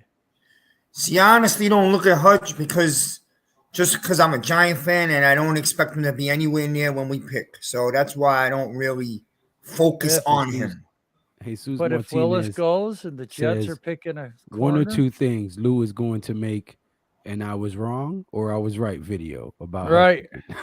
Same here. Yeah, I'm going to make an I was wrong or I was right video. I got the same year thing before he hurt his knee, his freshman year, he had 5. So the motivation of hurting his knee and wanting to come back and not lose his spot and make it to the NFL pushed him to do what he did last season against subpar competition. Now, no, it was not against subpar competition. What are you talking about? If you're not in the NFL, it's subpar competition because not all of them guys that get drafted in the first round, not all of them guys that get drafted in the first round are going to make it and have a good career.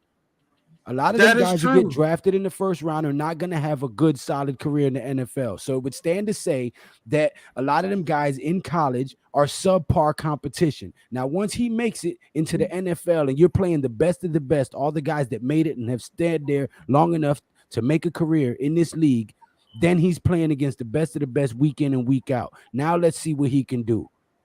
Okay, so we can say that about your whole offensive lineman thing. True, then indeed. They played against about every player in the draft. But for some reason, they're the creme de la creme against a dude. I just said we could say that about edge every rusher player was in the draft. Heisman race. How good do you have to be an edge rusher? So was Ryan Leaf. That's a quarterback. They're always going to be in the Heisman race. How good do you have to be in the Heisman race as an edge rusher?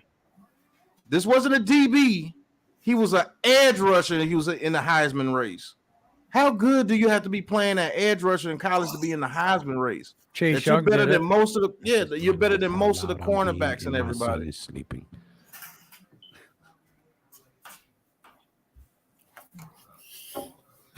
After Chase Young, I can't think of an edge rusher that got into the Heisman race. Yeah, you know why? Because they were. Let me shut up. That's gonna be a whole nother conversation. Aidan Hutchinson is getting all of this hype, and y'all know why. He is not that guy. What? He's getting the hype because he's a dude. The dude had 16 sacks and was the main reason why Michigan beat Ohio State and had 96 he's going to have pressures. to treat me like I'm from Missouri. He's going to have to show me. The dude had 96 quarterback pressures. He's going to have to show me in the NFL. That's crazy. If anybody's getting hyped up, it's Thibodeau. I like Thibodeau, but yeah, maybe. He had less than half the stats of Hutchinson.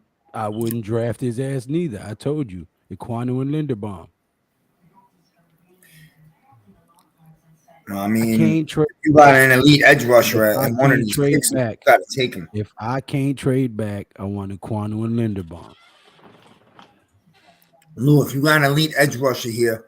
Rest of the panel was supposed to give their 2 picks, and it's turned into a whole debate. I was waiting for y'all to stop give talking. Your 2 picks? I did. I did hype up Gibbs, but I believe he's going to live up to everything. Go ahead, Hit Squad, because this man talking crazy, talking about Hutchinson. Ain't he crazy? My ideal would be Equanu and Thibodeau, to be honest with you. I think that Equanu, we all know he comes in. That's your right tackle right there. And I really like this Thibodeau kid, man.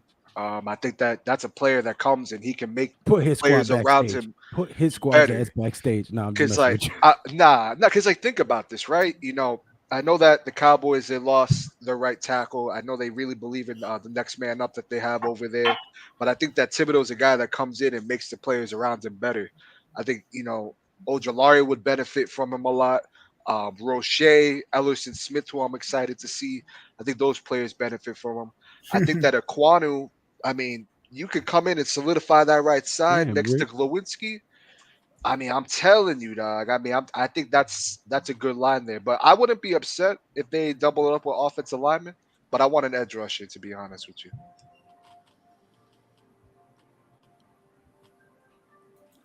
What was that one that's about Terrell Suggs? Where was that one? Go back to that one. I like those. Stephen Bloom. Terrell Suggs broke the sack record and didn't even make it into the race. That is true. What did Terrell Suggs when he got into the league? An absolute monster.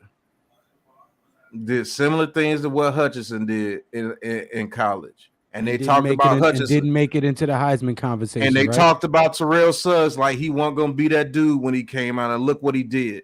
But we know why they talked about Terrell Suggs. So I'm going to change the subject because this is your channel. Man, look, bro.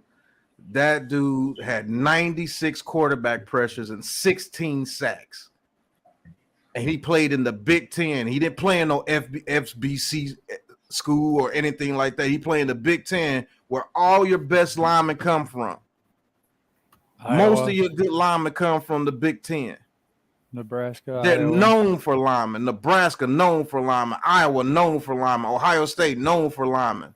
Yep. The only team that's not known for linemen is Michigan. Christ, even Minnesota's known for. Right. So subpar competition, you got to come better than that. And when I ask you to tell me what game did you see Hutchinson get put on his ass and he was just trash, the only game you can give me is Georgia, and that was a team that game planned for him the whole game. I'm telling you, that dude is legit. If people are hyped up on freaking Thibodeau and this dude only put half the stats of what Hutchinson did, Well, hey, I'm not telling arguing with you. We disagree, and we'll find out in the season. There's no need to keep arguing about it. We'll find out in 2 seasons. We'll revisit this and we'll look at his numbers and we'll see if he turned out that you were right or I was right. And that's why we are the Big Blue Krew. I'll say this much before Miz goes real quick. I think if that kid goes to the Jaguars, I know some people may not agree, but I think that's, if not the best, I think that's the second best defensive player in that whole division. If I'm being real, outside of Darius Leonard. If he goes in a Jaguar, if that other kid, what's his name? The edge over there with Josh the Jaguar. Josh Josh Allen. Allen. If those two stay healthy, they're gonna have a dominant pass rush over there. That'd be scary, dog. I still think they take Evan Neal, but if they take Hutchinson, man, That would be dope. I like TJ Watt. I like JJ Watt. I think he's not in their league, Zach the Potato. I think he's gonna do exactly what the Bosas do, and the Bosas are damn good. I think he's gonna do exactly what those guys do.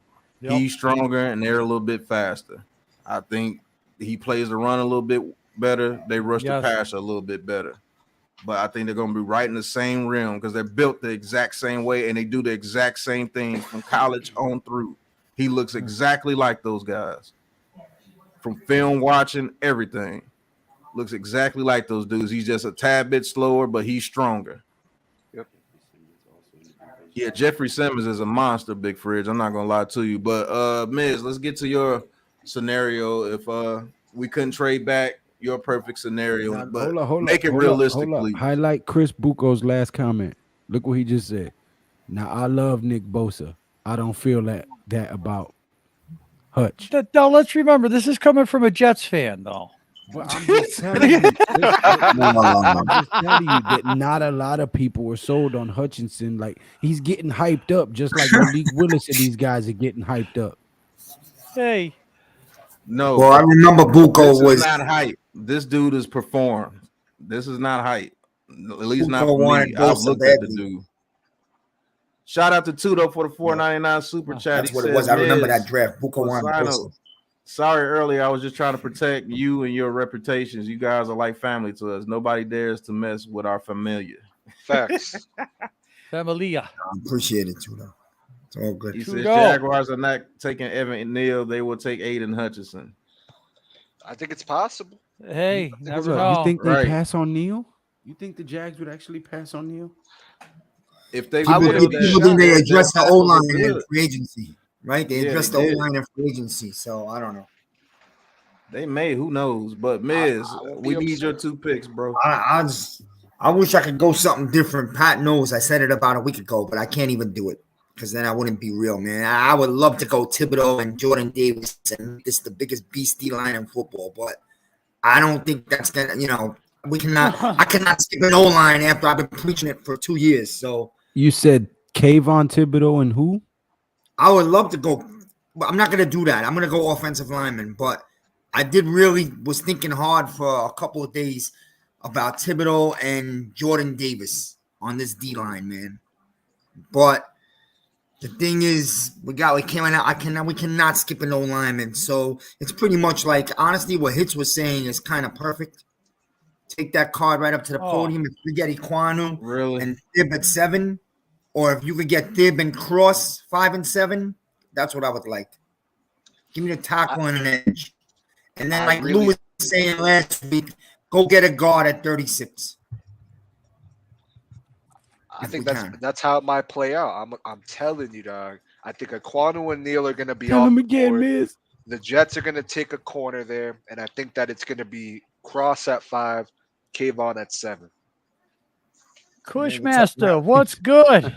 What's going on, Cushmaster? I'm working the grandpa now. I'm proud of it. Nice. Congratulations, Grandpa. Reek, obviously, I'm done with this. He says Aidan Hutchinson is going to be like Brian freaking Bosworth, Beast and Collins, and complete flop. Man, you guys are sick. Man, crazy. I'm going to go back to sick in the damn head. I'm going to go back to the Kush comment. I kind of like that. Grandpa and Kush. Good combination right there. I don't call you out of your name when I disagree with you, sir. I didn't call you. I said you guys are sick. Said he's going to be Brian Bosworth. I will say this, Pat. Maybe not production-wise, but I think stat-wise, I think Hutchinson could have a similar year to Bosa as his rookie season. Maybe not production-wise in terms of what we see it on the field, but I mean, Nick Bosa, he was 32 solo tackles, 15 assists, 9 sacks, and 2 fumbles with 1 interception. I don't think that's unrealistic for Aidan Hutchinson. I think he could do that. I think he might be the safest pick in the draft, to be honest with you. There are subpar linemen in the league now, Lou. Look at our O-line. Last year, straight trash. Whatever Miz says should not happen because he is a jinx. Ever since I started watching Miz, we have been a bad team. Damn, hold on. Can I say something real quick? He wasn't a jinx on Parsons. Rick, I'm gonna need you to start talking crazy how you were before. Not in this stream, earlier stream, talking about all this political shit because you're talking crazy right now, bro. Mac, what's going on, Mac? Zach the Potato, but aren't offensive linemen injured? You want? No, the linemen we're looking at aren't coming off any injuries. Yep. Heavyweight champion of the world says, woo, sorry, Joe, but I'm rolling with Mr. 11-6 Lou, the guru. Woo! I predict the G-Man are going to do real well in the draft like I do with the ladies. Woo! Tell them, Pat. I'm coming, Elizabeth. I'm coming, Elizabeth. E. Diddy run the city. What's going on, bro? Thank you for tuning in. He says one of the tackles at 5, Salsa Walker at 7. We have 2 picks. It is worth the risk for a high ceiling player. Coaches in the NFL are better. True. Can I just say something real quick? Because I feel like I'm the only person that prefers Stigley over. It's all right, Mr. Sauce. Strong. Not everybody understands my logic. Sometimes I don't understand my logic, but I'm wrong. I'm right a lot more than I'm wrong. So we'll find out when we revisit this conversation. And I could be wrong, and I'm not too big to admit when I am wrong. But it's yet to be seen. So when we revisit this conversation, if I'm wrong, I will admit it's yet to be seen. Oh my God! I'm not gonna Go. lie, Hit Squad. I kind of like Stingley over Sauce too, because I know if Stingley's healthy, I think he's the best Boy, DB, and he might be the best player in this draft if he's healthy. The that only kid thing that is a stops him is health. beast. That dude's an Man. absolute monster when he's healthy. Mac, what's mean, good? If we were to pick up a corner in this draft, I mean, that's the one I want. I like Sauce, but I Nice. like Stingley more. On another note, Mac, is that WrestleMania this weekend? No, I think it's next weekend. No, I think WrestleMania is in April. Ain't it the beginning of April, Mac? Like April 4th? And Yeah. on another Yeah, note, April is next week. It is. God, dog, this month going by fast. Yeah, This the year end of going by days. fast. In the end of days will be shorter. that's old age. We are there. And on another note, I am 6 people away from hitting 350 subscribers. If you could all jump over to my channel, Classified 3 Up with Joel, sub me up. I would appreciate it. Make sure you sub up this guy right here, too. This guy and that guy right there, G Nation. Got the Miz, Hit Squad, Big Blue Lou, G Nation, leather to the face. Great content creator. Links will be Thank you, dropped Joe. in the description. I'm gonna He drop him said right if now, yo. Thank you, Ojabo is Hit Squad. available on the 3rd, take him. Yeah, Hell yeah. Oh yeah. take him and let him sit that year, get healthy, and come back strong for sure. Yep. And Big learn Blue the for system. life. Yep, let him learn the system, let him get healthy, and he turns into a monster too. Hey, he'll be considered your Man, can you imagine 2023 that? draft class. Ellison Yeah. Smith, Aziz Ojolari, David Ojabu, Quincy Roche, Jihad Ward, Blake Martinez. God almighty, boy. Blitz Squad. He says, yo, keep it going, dogs. This is what's up. This is what we need. Let's get fired up. Love the positivity, man. Love it. Thank you. Right. Thank you, Big Blue. He says the only issue with Stingley is the specific ankle injury. They say it reduces a player's explosion, but he's definitely talented. I think he's the best cornerback in this draft, barring health. He is. I like Kobe Bryant from the Cincinnati Bearcats, opposite of Sauce. He's good too. I wouldn't take him in the first though. But Stingley, man. Yeah, King Tone says he likes Stingley better as well. Big Fridge. Come on, man. He said I mean- Rivers starting to turn red as well, Lou. Actually, they have. Actually, Yep. birds have fallen out of the sky. Actually, animals have washed up in the ocean. Actually, Yep. trumpets have been heard around the world. So, Mhm. yeah. Might want to go back and read that book before you try to mock me for what I just said. I don't think he was mocking you. I don't either. The eyeballs made I it don't seem think he like he was was mocking mocking me. I thought the eyeballs was a paying attention to the signs. Right. Hey, Oh. That's how I took Okay. it. we're Well- gonna get you caught up, Lou. I promise you. Evan Listen, I Neal, don't know all the- Akeem, I don't know all Iquanu, them if they symbols and somehow stuff. drop to us. Well, that's Yeah, why I I'm here as a young guy. I got you. Fuck you, Kipper okay? or one of them guys gave us Neil and Tibbs. That's my ideal. Kipper did. Kipper gave us Tibbs at 5 and Neil at 7. Don't see that happening, but No.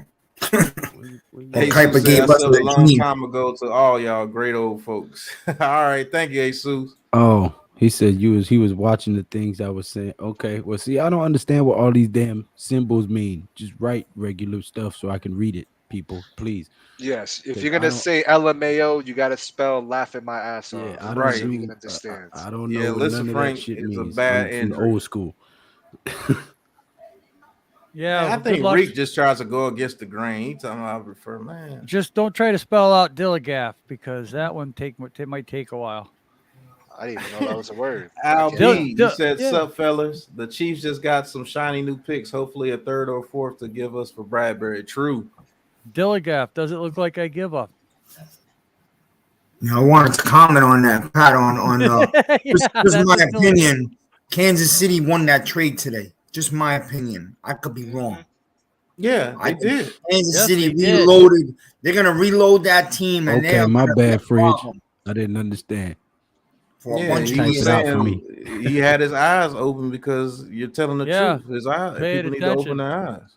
Right. Got you. See, I don't understand. You gotta forgive me. I'm old school. I don't understand what all that. Just write regular English to me or Spanish, or you got me next to you. I'm the old fart that kind of understands that, can explain it to another old fart. So we're good. Well, again, that's why I'm here. So if y'all got questions, Hit Squad can help y'all out. I got you. All right. Well, NYG disagrees with us. Hit Squad. He says Sauce is the best corner. Injury concerns are not what the Giants need in any player right now, and that is a very good point right there. NYG. We don't tell need him again. injury NYG. concerns. Tell him We again. don't. NYG. I mean, I hear you, man. I hear you. E. Diddy run the city. He said it is good to see that Shane is the brains and Dabo is the leader with intelligence. We have the need and the stud great possibilities. Yeah. I don't know what he says. Does anyone on the panel speak wingdings? I'm taking online classes. It's tough, similar to Hebrew, man. Is that like chicken wings or something? Man, I don't know what wingdings is, but Jesus, too though. He says, haha, does it look like I... Yeah. Dilligaff. It look like I give a fuck. That's what it stands for. Dill, D-I-L. He said, cold is just the abscon of heat. So when I say I'm cold, I just need to get turned up. You feel me? No, I ain't feeling nothing. Pause. Pause. Shout out to Tudo for the $9.99 super chat. He says every team in rugby league excited to see us being investigated. Bad news, we're all clean, concussions and all, nothing to worry about. No alcohol, drugs, PD, BS, or anything. Lou knows we believe in the Lord. That is beautiful. That is true. Only way to beat man. I hope y'all win the championship this year too, though. Me too. You got to send a picture to the chat of you holding a trophy if y'all do get that championship, bro. For real. Yes, sir. That makes me want to sing. Go tell it on the King Tone. I have this sentiment as well. He says, I don't think Miami gonna right. That's where he's at right now. He says, I don't think Miami's going to use the cheetah correctly, especially since they have another guy like that with the team already. Man. For sure, man. I think they're going to use him as a traditional number one receiver, and I don't think that's going to work out. I think he gets to about year 2 or 3 in that contract, and they release him. I mean, I think they'll use him correct. I just don't believe in Tua. Man, at all. This gulag sucks. It's nothing like the movie Apocalypse Now where he smells napalm in the morning. I get feet and freaking jock straps. All right. NYG22 says, already got Martinez and Shep. Both were penciled in starters right now on IR. Giants need to be smart with both these picks, but will they? That's the question. And how the hell is Shep penciled in, man? Shep ain't coming back probably to the middle of the season at best. Unless he gets on that Cam Akers training and comes back from Achilles in 4 months. We'll see. Mm-hmm. Ian, what's going on, bro? Thank you for tuning in.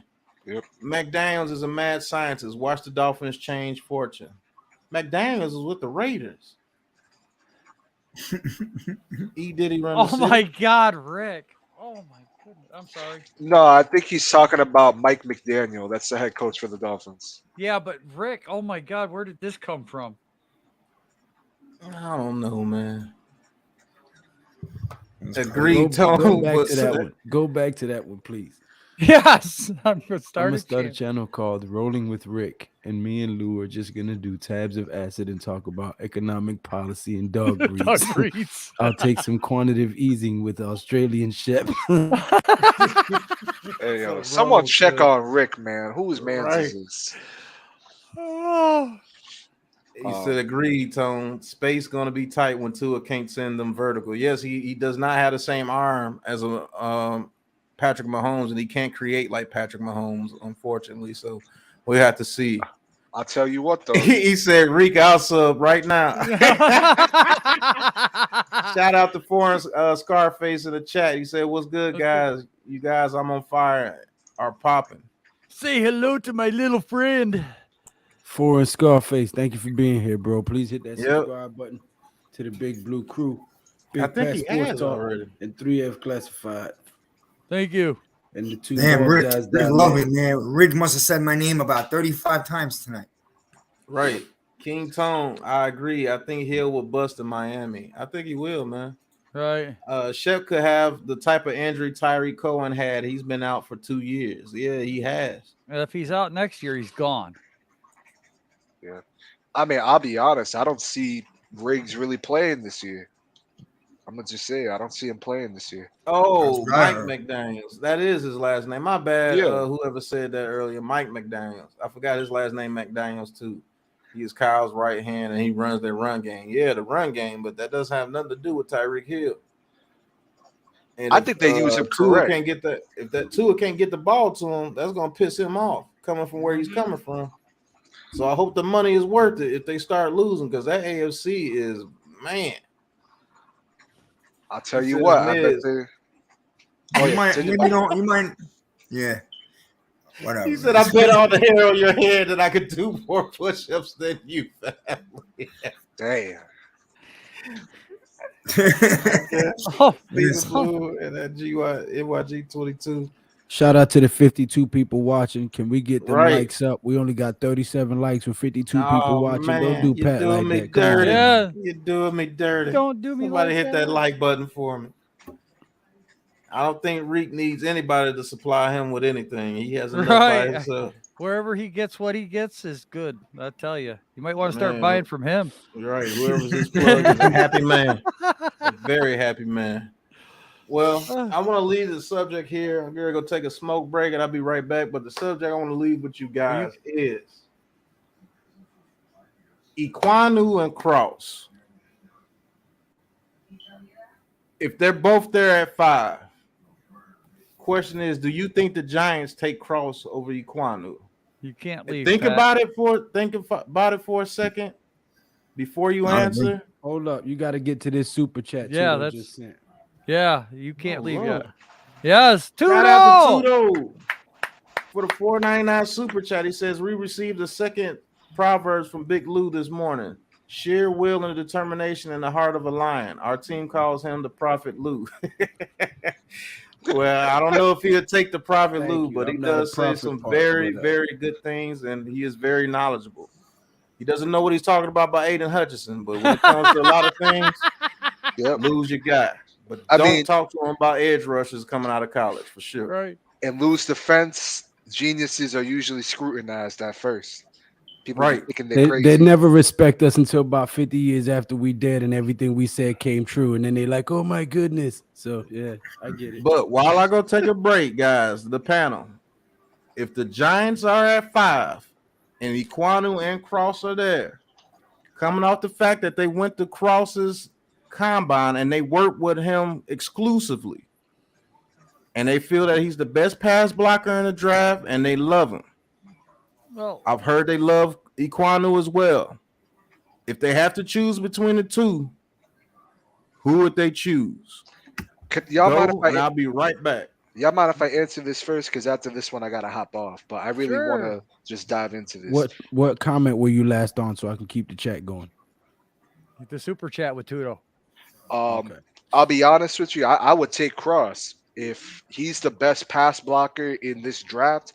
I think with the run blocking aspect, Bobby Johnson could get that situated. It's not going to take 1 year, but I've been hearing as well today that his run blocking ain't as bad as people make it out to be.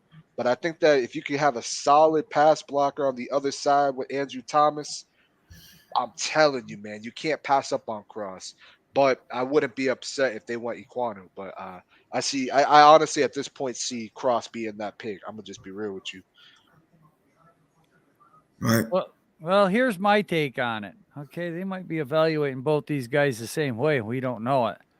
Very true. You know, what if they want to, if both of those guys are there at 5, okay, and somebody wants to trade up with us, they're going to want to trade up for quarterback, edge, probably Thibodeau if he's there, okay? So that means that those two guys are going to go into the next round, which is Carolina. Don't really know what they're doing. And then it's us. So chances are, if those two guys are there at 5, they might be looking to wheel and deal and then be happy with whoever's there at 7 out of either or. Because if Carolina takes Equanu, they're going to take Cross. If Carolina takes Cross, they're going to take Ekwonu, and they got their draft capital. They got their right tackle that they feel for the future. It's the smart thing to do, because now you've used that 5 pick exponentially for next year's draft. That's my take on it. Go, Lou, or you want to go? No, go ahead. I'm gonna catch the chat back Well, up after you go ahead.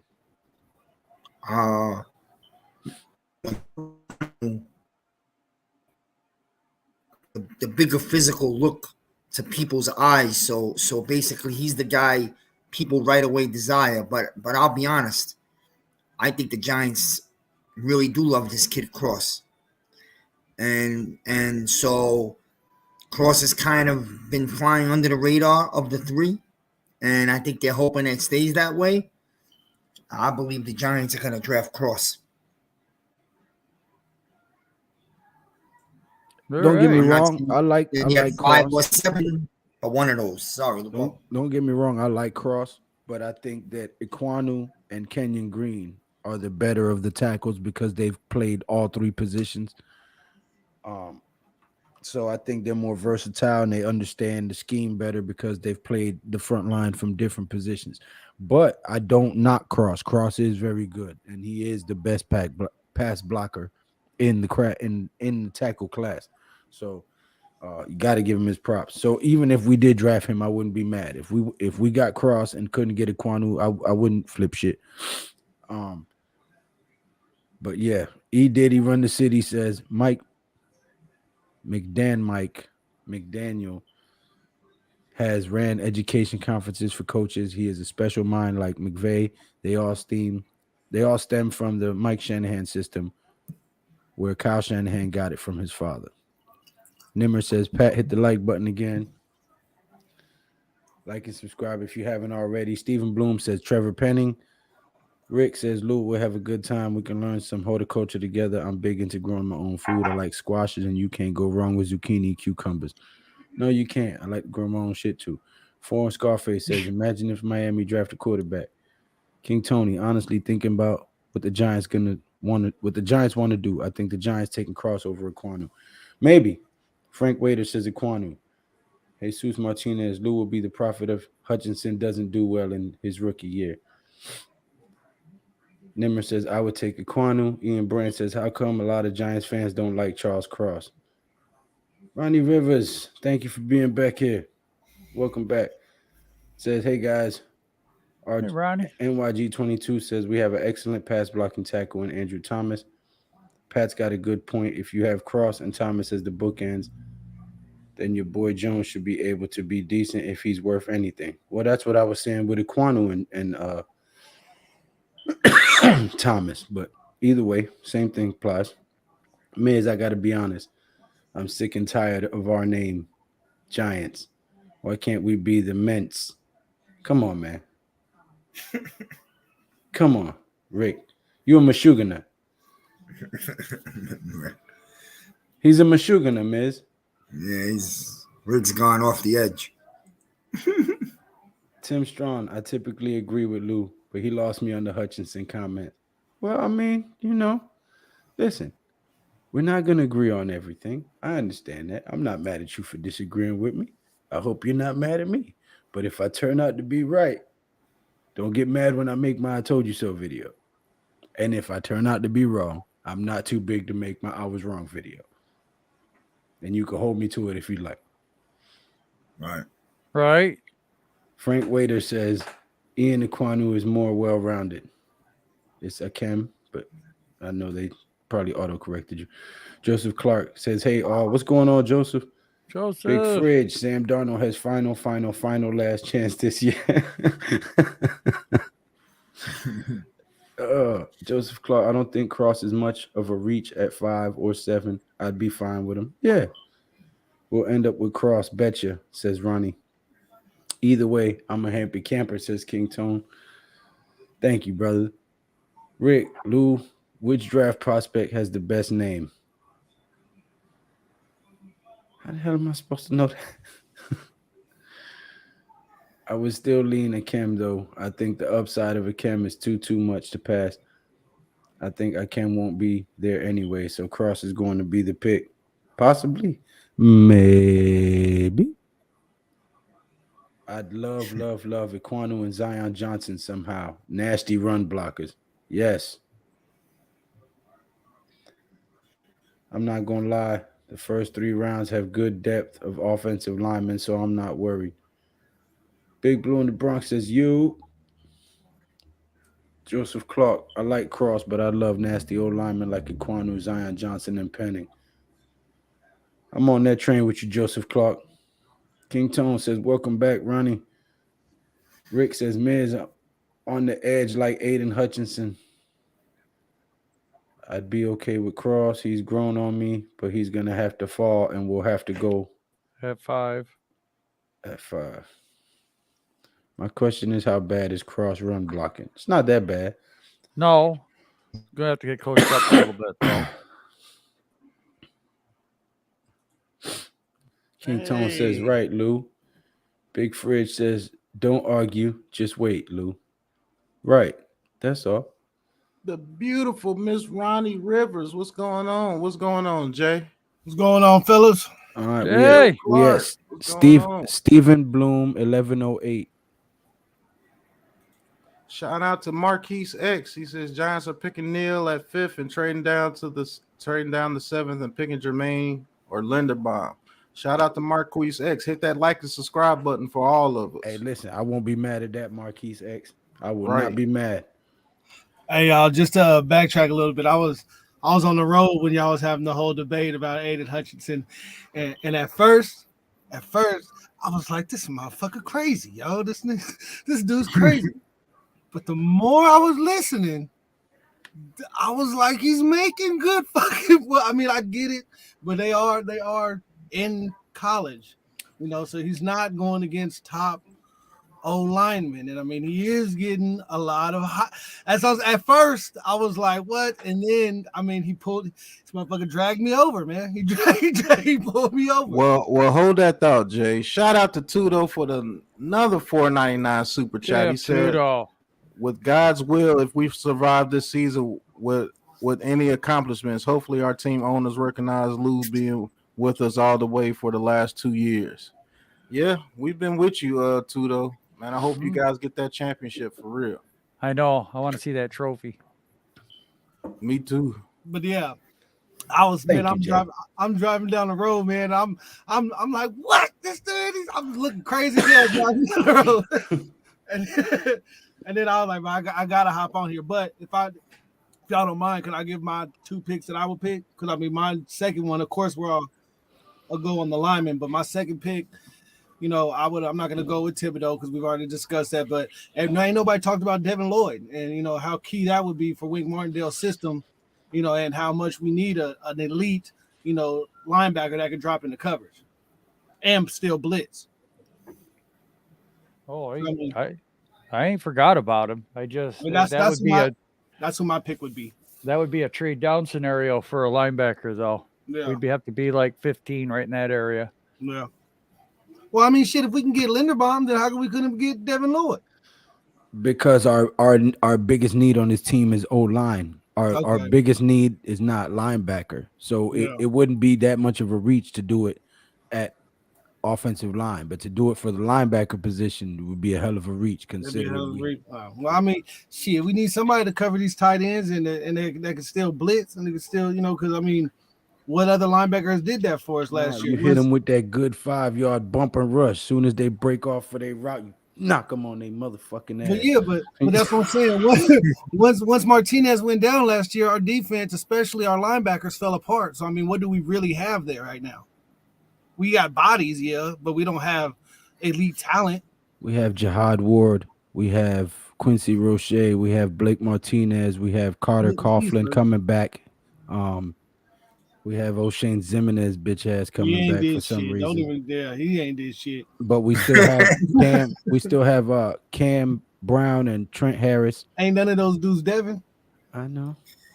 Yo, Jay, I got bad news for you as a Giant fan because you like Lloyd a lot, right? I'm gonna make a prediction for you now.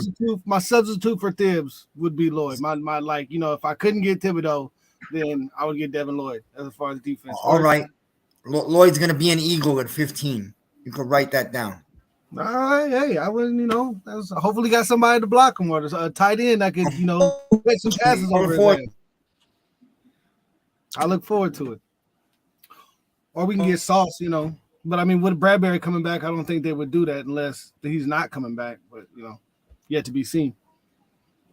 I don't see why Shane Zimenez is coming back, but I definitely can see we can get a linebacker like that without having to take Lloyd at 7.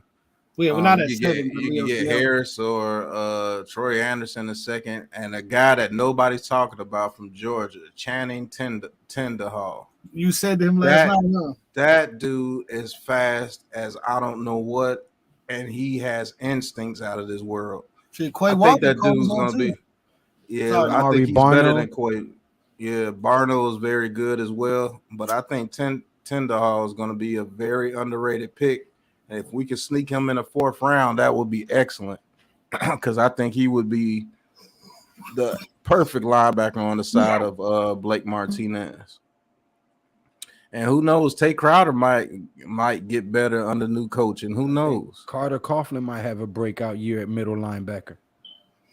Yeah. Or inside linebacker. And earlier, Lou, when I was in the chat and I was talking about Lou sounded like he was busting a pack up, but I heard like something rattling in the background, and then you go, not like, and then so I was like, oh, he must be herbal tea time. That's what I was talking about. Oh, okay. It sounded like you were, taking in the tea. KY Vase, he says we only have one free safety, one strong safety on the team. That is true. And I'm not gonna lie to you. Hamilton could be in the play as well. But I think Devin Lloyd is gonna go to the Eagles, to be honest with you. I don't think they pass on him if he gets there. LA Sports, what's going on, bro? NYG22 says we going O-line at 5, trade down and grab Lloyd. I would consider him at 7, but I think they can get him later though. Maybe even a trade down is possible. Linebacker class is very deep in this draft though. Yes, it is. I just like Lloyd. I just like him in particular. He's just his length and him being able to drop back, and all that. I think it would help out a lot. Yeah, man, that dude's a beast, Frank. I'm telling you. Nimmer says, build the O-line, guys. I am with Lou because we need to protect Daniel Jones. True. Thank you, Nimmer. That Georgia defense is that of a super team in NCAA football 14. Most of those guys are draftable. I believe about all of them are draftable, to be honest with you. It's all first-round talent. Right. But who did you guys choose when I left you guys with that question? When choosing between Cross and I thought if they're both there on the board at 5, Pat, I think that they're looking for a trade at that number 5 pick, and they're looking at both to see whoever's left at 7, and they grab them. Are they going to be happy with that? Acquiring capital with the 5th pick and then using the 7th pick on either one of those guys. I think they're just doing an evaluation synthesis if both of those guys are there. And then, can we trade the 5th pick or do we have to use it? That could very well happen. Miz says, my bad, guys. I got knocked off, but thank you for having me. I'm going to watch. Hey. Hope to join you on your next stream. It's a great show, Big Blue. So your Miz. Yeah, well, good to have you on, Miz. It's me personally, I can actually see them taking Cross. Yeah. Giants or who? I can actually see them taking Cross over Ekwonu. Man, I mean, I guess on paper it sounds good, but just watching film on both of them, watching them play games, you cannot pass on Akeem Ekwonu. You cannot, just the ferocity and the dog in them, just almost after the play, just still driving motherfuckers into the ground. That's the kind of shit that this line needs to change the scenario that we fucking the New York midgets and not the New York fucking Giants. Well, I would say this. Scheme plays a whole lot into it. And if we're running a zone run scheme and we're looking to pass the ball, Cross can do very well in run blocking in the zone run scheme, and I think he's the better pass blocker. And I don't think it's close. No, I agree. He's a way better pass. And we're not going to be a heavy run team, like run it down your throat type team. Yeah. So I think that comes into play. I think that's why they're taking a real hard look at Cross, to be honest with you. Joe, I don't know. We've been talking about the lineman for a while. I mean, based on what I just said, can you see where I'm coming from, or what do you think about that? I see it. I see all of it as it's happening. I can see all of this coming to fruition. I just don't know which way they want to go, which way they're going to go, what way is going to develop. It's a new regime that we ain't familiar with. So, I mean, before we could just say, shit, before we couldn't guess because they'll do some dumb shit, but. Right. Right. But now at least it seems like the move that they've been making in the offseason that they're, halfway adequate. And so, you would think that they would do the logical thing, but we won't know until we know. This is a very good question right here. He says, who y'all think is the most unpredictable team in this year's draft? I'm picking the Texans. I'm going to be honest with you. I'm going to agree with Steven here on this one, Marquise, but that was a damn good question. I think it's the Lions. I don't know what the hell the Lions are going to do. Man. Because they can go Hamilton if they want to get a safety. They could go Sauce if they want to get a cornerback. I think they're going. They could go Willis if they decide to get the quarterback after golf. They can go offensive line. I keep on wanting to call him Patrick Willis for some reason. Well, see, that's just it. I mean, Houston's picking 3rd and 13. So they could go a variety of ways. But when you look at some of these later teams, I mean, what we just got done talking about the AFC East and if they want to move up for somebody, and what if the Chargers want to come up to 7 with us for Sauce? Oh. Yeah. Nasty though on the Chargers.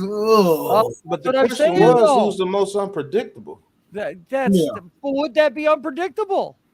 You said we're the most unpredictable. Who you say? No, I said could something like the Chargers moving up with us to draft Sauce if he's on the board? Would that be the most?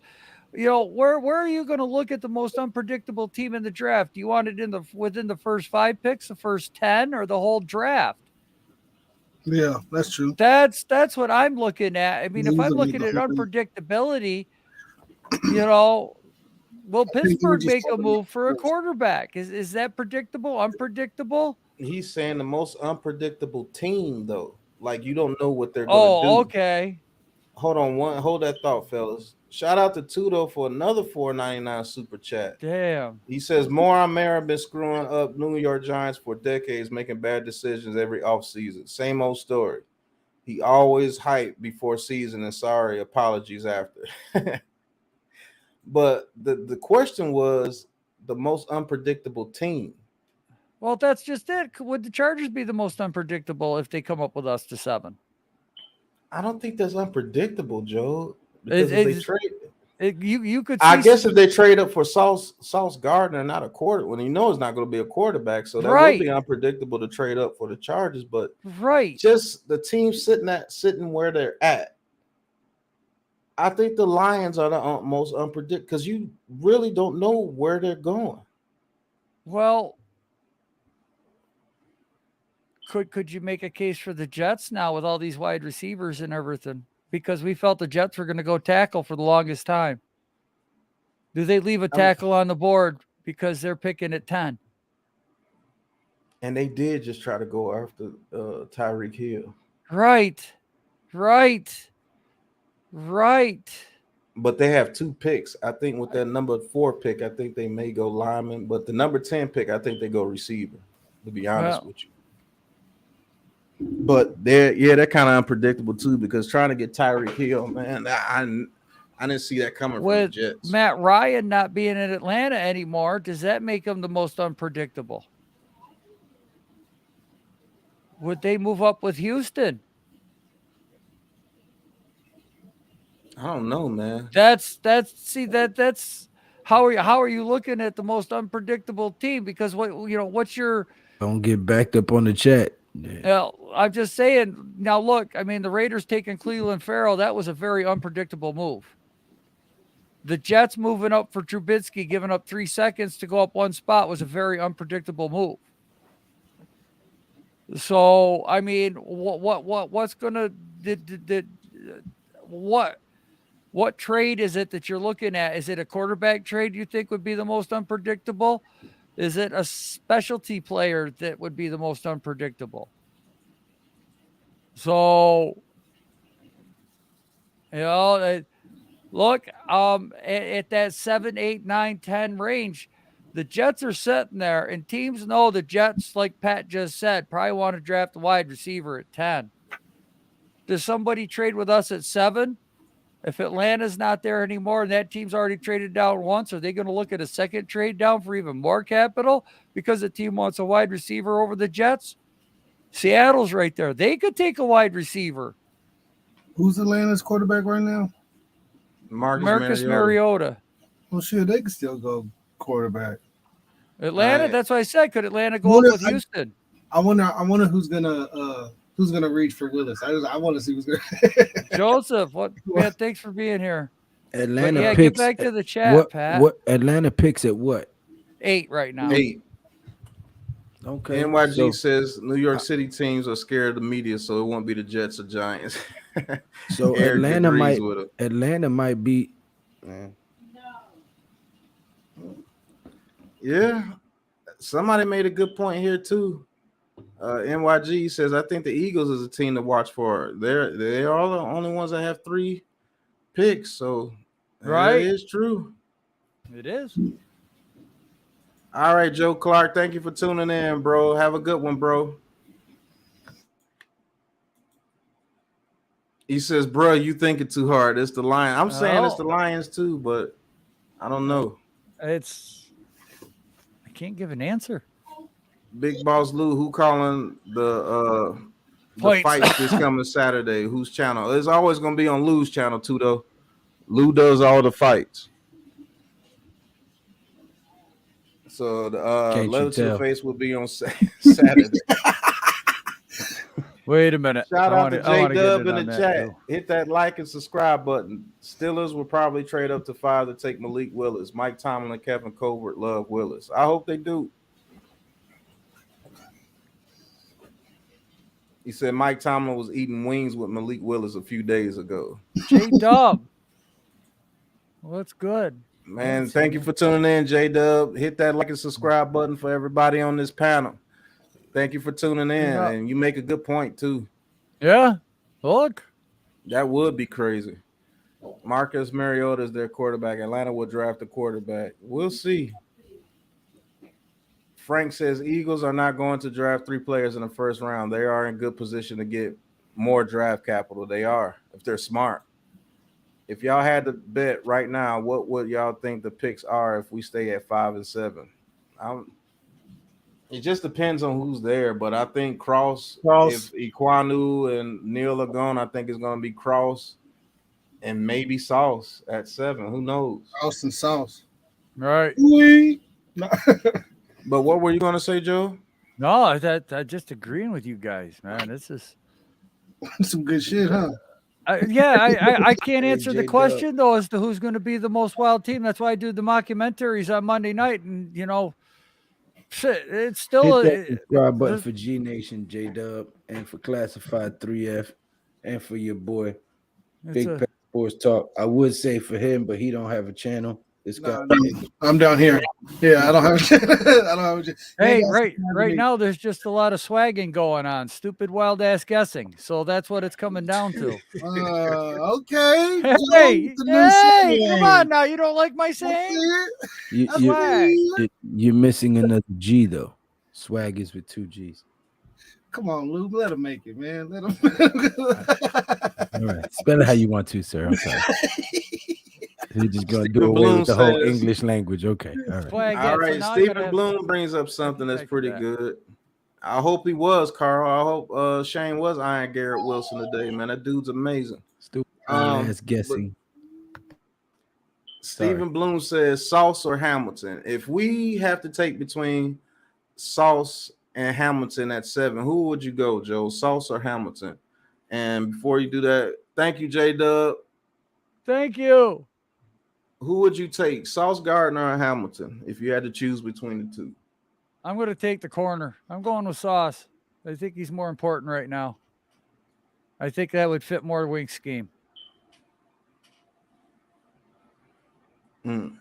That's a hard question for me. Because if I put Hamilton back there with Xavier McKinney, in 1 or 2 years, I think we have one of the best safety combos in the league, for sure. And I know there's a high chance that that's going to happen. Sauce Gardner, if we draft Sauce Gardner, he has to be absolutely as advertised. He has to be a shutdown corner in my eyes for that to be a good pick. If there's other people on that board, do you think Hamilton will turn out better faster than? Who do you think has a higher chance of failing?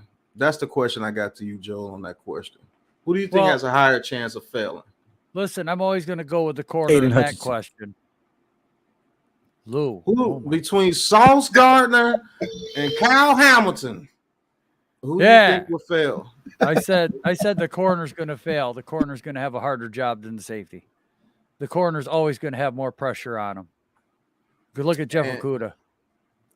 Right. He's always going to have more pressure. And always. He went, Sorry, 3? Joe. Yeah, he went 3rd. Right. But if I'm looking at Wink's system right now and I look at the way Sauce plays, I think that Sauce would be better for this team with the staff right now. Look, if it was Betcher, I would probably say Hamilton because of the defensive styles, the differences, the nuances.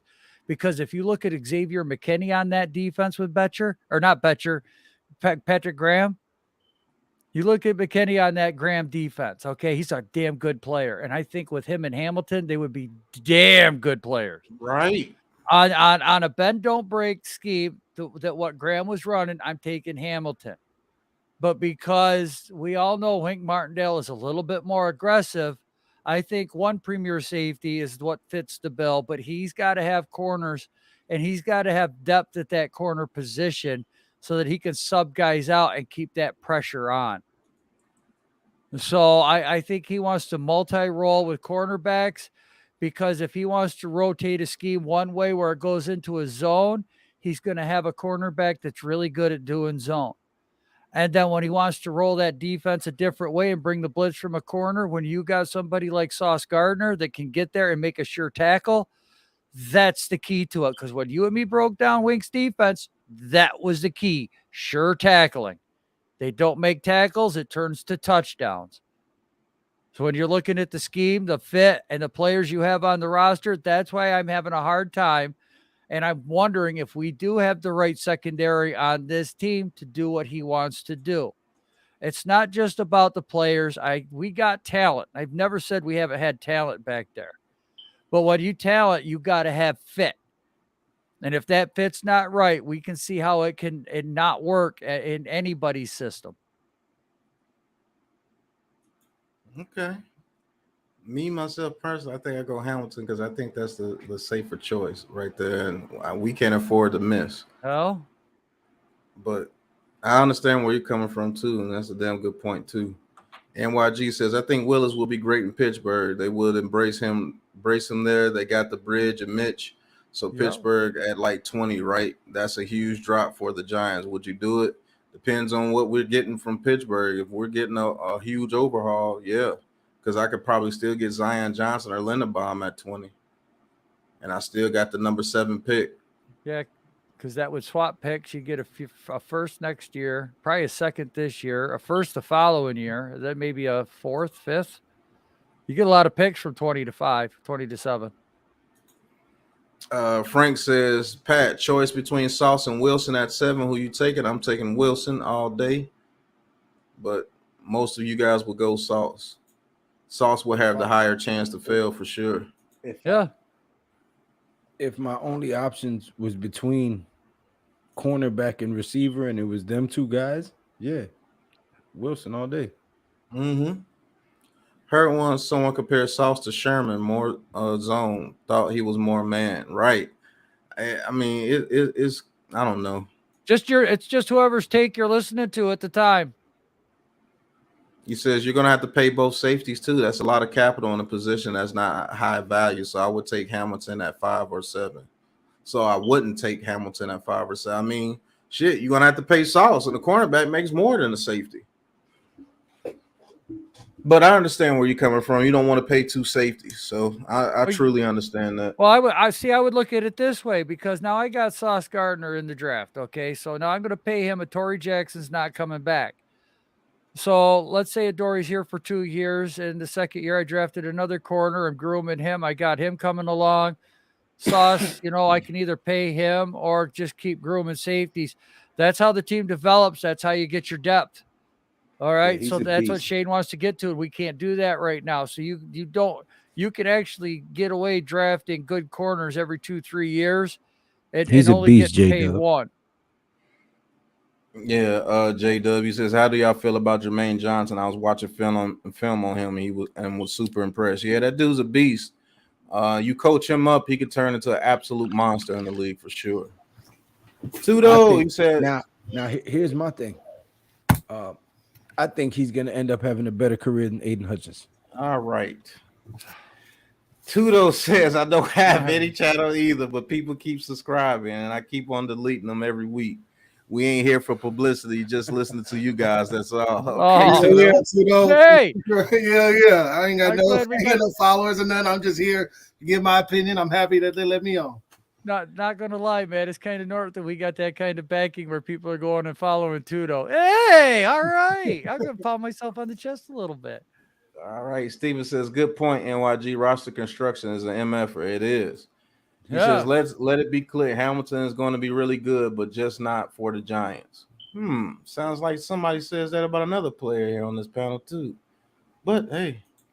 All right, Giants clown. He says Shane talked about positional value. I don't think they would take Hamilton or Linderbaum real high.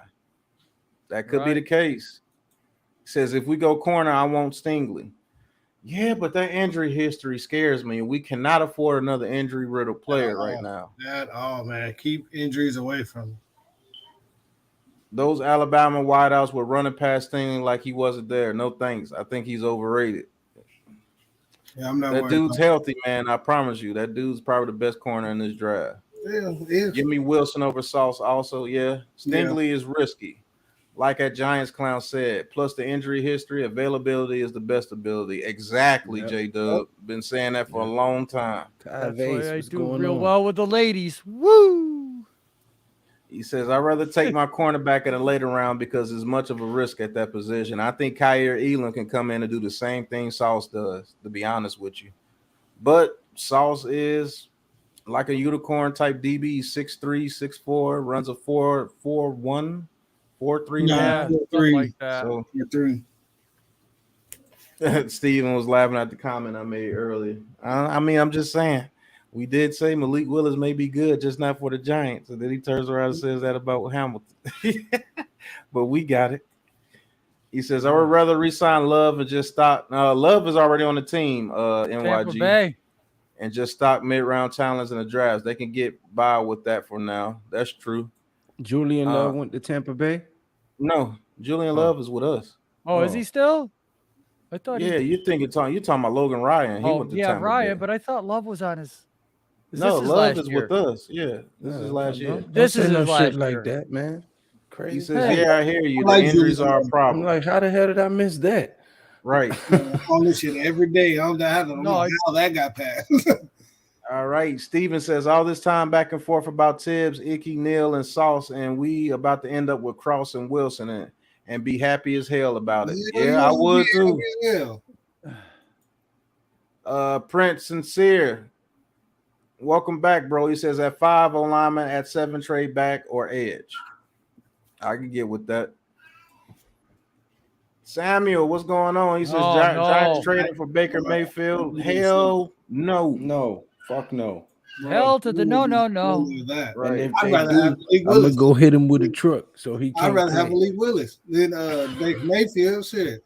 Right. Joe right. Joe Shane like the player at Ohio State Pro Day, but don't remember the name. His name is Garrett Wilson. Yes. And Chris Olave. Reek, he's back. He says so many things crazy in life, but y'all make life easier. Thank you to the dudes. Keep it a buck, Lou. Yeah. Well, we try. Always. Giants might clown not be the most scene. popular opinion, but I keep it 100 as me. So, yep. I wind up in the gulag, as you see. Giants clown says seems like every year a projected first rounder falls to the second. Who do you think falls to the second this draft? That's been a question I've been asking for people from a long time, man. I keep bringing up Ojulari, McKinney. Yeah, come on it.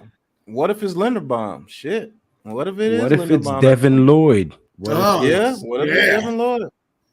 Because he had a horrible combine, and I haven't heard anything about his pro day. Think about it. We got an Ojulari in the second round. Then next season we get a Devin Lloyd in the second round. That would on be the dope. Wink Martindale system. Xavier McKinney the year before. Fucking killer, bro. That's I've been asking. Dope. J Dub, man, thank you for participating in the chat, bro. Appreciate it. He says either way to be heard, we the Giants are in good position. Well, yeah, to be honest, we the Giants are in good position to draft wise with these picks. The only good thing, get up and left us. Right. 100%, my G. Facts. NYG22 says, I know at Pat I meant resign Love and stock mid-round picks in future drafts. Yeah. Yeah, we don't have to resign him. Are you talking about after this season? And yeah, but he's still with us, NYG. I like Garrett Wilson and Chris Olave also, Pat. Yeah, I like both those guys. I think it's Traylon Burks. Yeah, Traylon Burks may fall too, the receiver from USC. He needs to. Sauce ran a 4.52, his first run a 4.47. I thought they changed that. I thought they changed it to like a 4.41. I have to see, but you may be right, King Tone. Hey, so where do you think are you gonna get caught up on the chat? Yeah. Tudo says, be honest with y'all. I'm ain't worried about RD as long as we have Wink. He knows what he's doing, but I'm worried about our O. It's been broken since 2012, and more Mara has been avoiding it. He's right. Giants clown says, Thelma from Good Times or Marsha Brady. Thelma from Good Times all day, every day. Big Thelma facts. Thelma for Good Times still look good. Big facts. Which one was Thelma? Big facts. Damn, what do you mean? Which one was Thelma? Thelma for Good gunshot Times. I remember the little girl, the boy. There was a the little girl was Janet Jackson. That's right, it was Janet. But who was the middle-aged one? There was an older sister. Yeah, that was the older sister, Thelma. That was Thelma. Okay, Thelma. all right. I thought there was an aunt. Wasn't there an aunt too? No parts of them Brady's. Oh yeah, I just googled her. Yeah, that's the moms from Bernie Mac show. Yeah, Marsha Brady. No, thank you, because when she hit rock bottom, she started doing Good Times.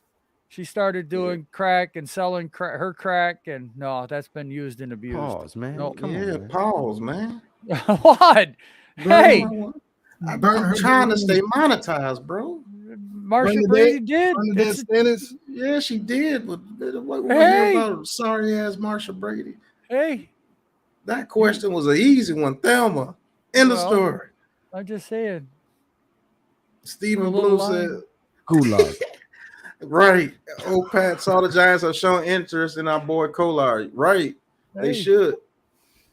Just saying, for a line, you could have a piece of Marsha too. That way you could go Marsha. Gulag. Yeah, after I read it, I found out what you meant. You mean sign Love after this season. I think he could be good in Wink's system too. I'm not gonna lie to you. Fellas signing out. Take care. Be safe. Peace. All right, Frank. Have a good one, man. We're gonna be on here for a little bit longer, and then we're gonna cut out too. Well, you guys might be. I'm still in the gulag. J Dub says, add on to your sentence. Hey, damn, I gotta be me. You ain't never heard let your lawyer do the talking. I am my own lawyer. I don't trust anybody. That's why you in the gulag now. Hey, see, That's Ted Bundy. He gonna represent himself. Hey, and lose every time. Not Ted Bundy. Good That God. I wasn't trying to. Shit. I wasn't. She's just the only guy I thought of that represented himself. Damn. oh, I got a joke for that one too, but it's very inappropriate. I'll tell you one in the meeting afterwards. Lord have mercy. I'm not going to say that one. J Dub says, laughing my ass off, Joe. Right. See? Everybody else, when they get above 50, whatever, they get old, crabby, and holler at the kids. Me, I come on YouTube and tell jokes and funny stories, all right? Hey, what up? Inappropriate ones. Hey, All right. no, Trying to Here's, get a us good, here's a arrested. good question, guys. He says, what do you think will ultimately happen with Bradbury? Think we could get a 4? I don't know, Joe. You've been on the Bradbury story for a while. What do you Trying to think get will me ultimately locked up. happen Hey, with Bradbury? listen, I think they're holding Bradbury. They probably got a 4th right now on the table. They're looking for a 3rd, and I don't blame them. We've got five more weeks before the draft, before we have to have the money for capital. And when we release Bradbury, that's going to pay for all the money of our draft picks. So that's what they're acquiring right now. You know, when you get these wide receivers and everything that are coming into the AFC to go with these quarterbacks, you've got to have a secondary help. And Joe Shane right now is realizing that. And he knows that these offers are going to start coming in because teams are going to start looking at their defenses, where their draft picks is, who they can get as a draft pick. Do they want to trade capital to go up and acquire a rookie or acquire Bradbury where you will rework his contract and have him there for another 2 to 3 years where he will help the team?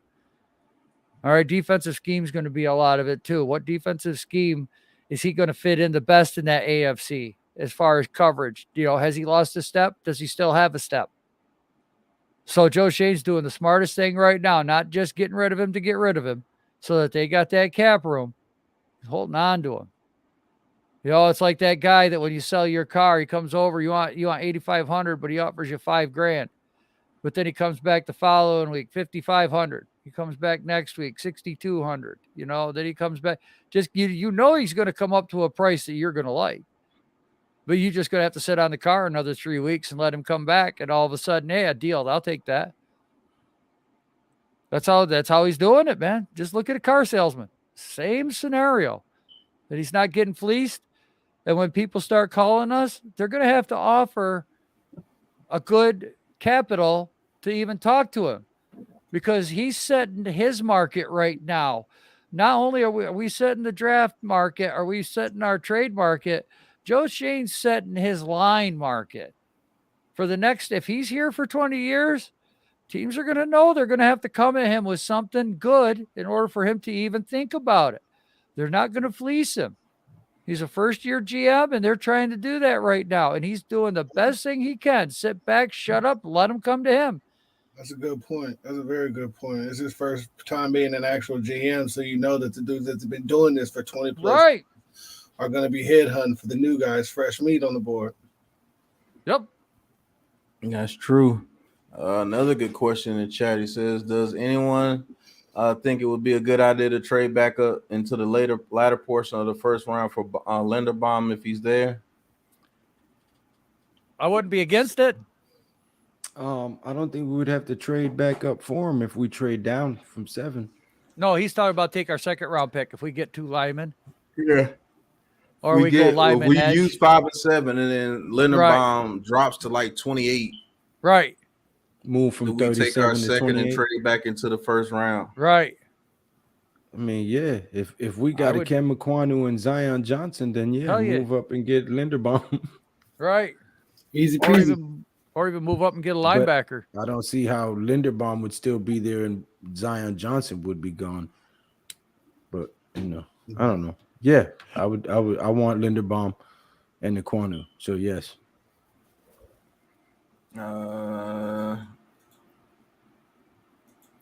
Lou, do you want Jeremy Ruckert or Trey McBride?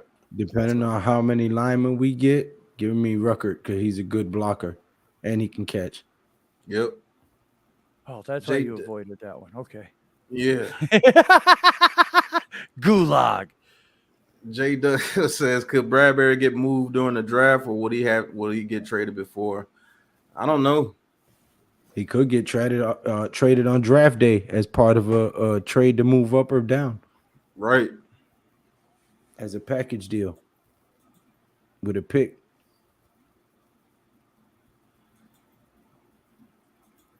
NYG22, he says they might make Bradbury a post June 1st cut. I don't see anyone trading for that salary for a third rounder. Well, if somebody get desperate enough, they will. But I'm kind of on your side too. I don't know what they do with Bradbury. Shit, Bradbury might be playing for us. Who knows? Because I think they're stuck on that third rounder, and they more than likely will probably get it too.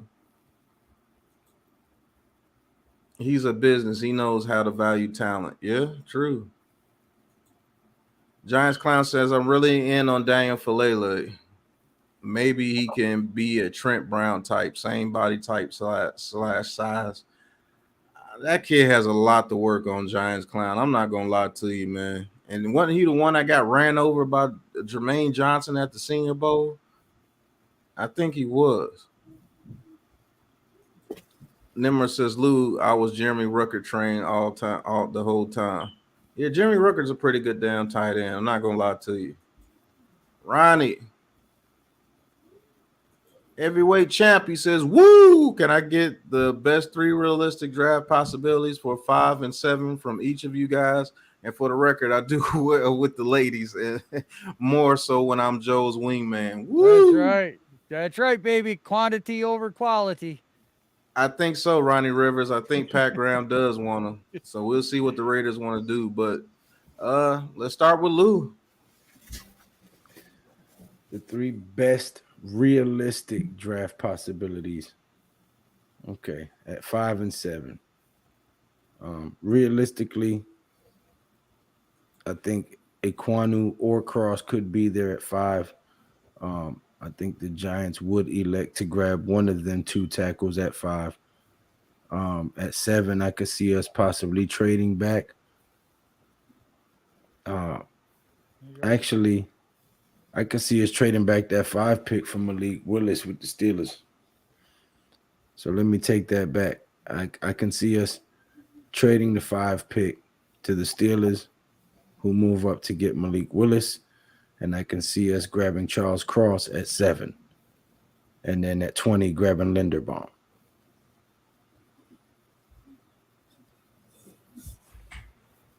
Okay, Joe. I gotta agree with Lou. Realistically, I think right now they're getting ready to shop that number 5 pick on draft night. And it's all going to depend on who's there. As to what you're not going to hear about the trade until the Giants are on the clock. Yep. And then I think at 7, we're going to take the best lineman that's there, whether that's Ekwonu or whether that's Cross, but I think one of those 2 are going to be there, and they're looking for draft capital next year. They're going to restock this team with BPA, best player available. Telling you, watch this shit. And dude, I'm a firm believer in this. I think that's how draft night goes right now. Sitting here, trade 5, lineman at 7. BPA after that throughout the draft. I don't think they're going to really be looking at too many positions. I think they're just going to be looking at the player. So that might be linebacker with that 2nd pick. Don't be surprised. When do guys start going off the board? If there's a certain guy group that starts going off the board, everyone jumps on that group. That's just the way the NFL drafts. But you're going to see a lot more corners and safeties taken off this board than we first originally thought. Yep. To be honest with you, I think we trade back that 5 pick too. Yep. Either the Pittsburgh or the Saints. And we might be able to get a Zion Johnson or Linderbaum at 18 or 20. And number 7, I think Charles Cross would be there at number 7. And I think we take Cross at 7 and the next best lineman available at the later position, to be honest with you. And I'll tell you another thing. I think Willis and Pickett go 5-6 in this draft. I think somebody trades in front of the Panthers because they want Willis, and they take Willis, and the Panthers be like, okay, we like Pickett too, so we'll take Pickett. And that's going to allow us to get Cross, or maybe even Neal drops to 7. Who knows? So But yeah, I think we trade that 5 think pick that with the happens. Steelers. Yep. I think the top draft, the top 5, I believe, is going to be Hutchinson #1. The Lions take Thibodeau #2. The Texans at #3. I think they go Neal. The Jets at 4. I think they go Kyle Hamilton or Sauce Gardner. At #5, somebody trades up with us and they take Willis. And at #6, the Panthers get Pickett and we get #7 and we take Cross. I think that's how the draft is going to go out. To be honest with you, I really do, but we'll see. Stephen Bloom says Cross and Wilson. Nimmer says Akeem and Wilson. Anyone rock Letterman jackets? The ruling Notre Dame is fire. I used to rock them back in the day, but it's hard to get Letterman jackets now. I got a Letterman jacket on my picture, as you can see. Right. That's it. If we go from 5 to 20, the Steelers will have to give us their firstborn. They have to give us a lot. He says, I hope Kayvon slides to us. I love his play, but hearing him talk in interviews, I think he could be a good leader too. Speaks like a Ray Lewis. That's laying it on thick. Prince says, we will draft more defensive players than offensive players. Has anyone been looking into wideouts? I haven't heard too much any good mid-rounders. Oh, heck yeah. Alec Pierce, Christian Watson, Sky Moore, Jahan Dotson. I mean, we could keep going on and on. He says, dude is super intelligent. Well, thank you. If you're talking about me. No, he's talking about not dissing you. He's talking about the dude he equated to speaks like Ray Lewis. Yeah, I know. I know he was talking about Kayvon. Actually, take what I said back. Akeem and Linderbaum. Okay. Prince, Alec Pierce, Christian Watson, Jalen Tober are all 2nd/3rd rounders. There you go. Can you be sure that Carolina doesn't go tackle? What if they trade for Jimmy G or another QB? Maybe they go tackle then. They online is trash. They're not trading for Jimmy G or Baker Mayfield. Matt Rule ain't hanging if his job is on the line, no way he trades for Jimmy G or Baker Mayfield. And if his job is on the line, he's going to get a quarterback for sure. Good night, Mac. Night, Mac. Have a good one, bro. Ronnie Rivers answered my question, Mac. When is the WrestleMania? Oh, he said next week. Okay. He said next week in the chat. Okay. Ronnie Rivers, she says she likes Dotson. I like Jahan Dotson too. I think he can sneak back into in the back of the first round. I'm not gonna lie. There's a monster 6'7" linebacker from Army, but I don't think he's draft eligible. Bummer. He said, "What's Jordan Singh? Thank you for tuning in, bro. Hit that like and subscribe button for us. Jordan, what's good on the panel?" He said, "What's good with Danny Dimes' neck? I think his neck is just fine. Yep, he will be good." Pause. I tried. Man, you can't say nothing on this stream. I tried. I've been quiet for a minute. I ain't said nothing.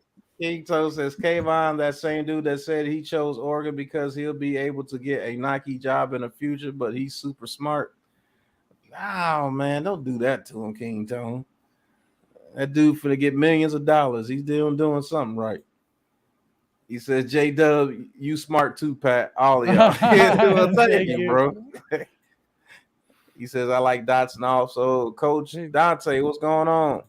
That's kind of cool that I'm out of the voculaji. So at King Tone, I can't speak on that. My first time hearing. that's Russian for gulag, in case you want to know.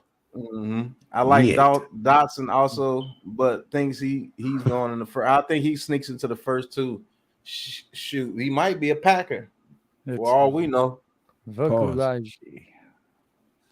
What's he packing? Shut up, man. Green Bay Packer. They got 2 first-round picks now because they traded Devontae Adams. You know what I'm talking about. That's right. As long as we're not talking about Packers and Cowboys, because that means that's the movie Brokeback Mountain. Right. He did say that. Super pause. That's why people question his focus on the game. people question Thibodeau's focus on the game because of the film when it comes to run defense. And this guy went to the combine, told everybody he was going to do all the workouts and everything, ran his 40, put his sweats on, and didn't do the drills after he told everybody he was going to do the drills the whole time. So that's why a lot of people question his motive, his heart, and his heart, or just being a prima donna in general. Yeah, people don't like when you lie to them. Yeah. You know, just general rule of thumb in life. Yeah. Don't be a fucking liar. Whatever happened to Cardell Thomas, the guard from LSU, looks like he's a bust. Yeah, maybe he is, Giants clown. Did you say looks like he's an Aidan Hutchinson? Sorry. Ronnie Rivers says Green Bay needs a lot. They do. Hey, Knicks won today. How about that? About time. Shout out to the Knicks, the New York Knickerbockers. No, I don't want a 32-year-old wide receiver. Nah, I don't think we signed Beasley. If they were going to sign Beasley, I think they would have did it as soon as he got released. Right. But we're going on about 2.5 hours. Yeah, I'm about to get off too. I forgot I was even on here. Yeah.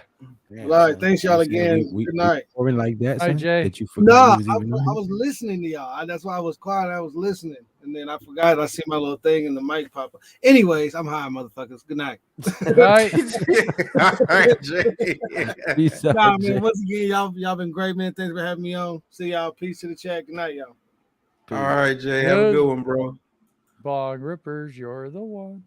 We sweep the Commanders this year. They pulled the trigger too fast and getting Wentz. Where do y'all think Baker is going? Home. Oh, home. Yeah. Gulag. Colts. Vigulage. Yeah. I think he's going to the Colts. No, Matt Ryan's with the Colts. He's not going to the that's Colts. right. That's right. Well. Uh-oh. Ronnie bought your merchandise. Oh, thank you, Ronnie. You repping that swag. Right. Thank you. I appreciate it. Let me do something real quick. Let me check this real quick. You know what I'm talking about? Nope, that's not it. I didn't do it. Usually I do it, but I didn't do it.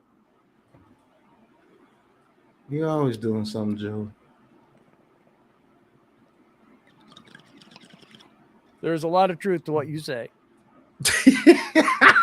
Nimmer says we sweep Eagles. Also, Stephen Bloom says, yeah, have a good one, guys.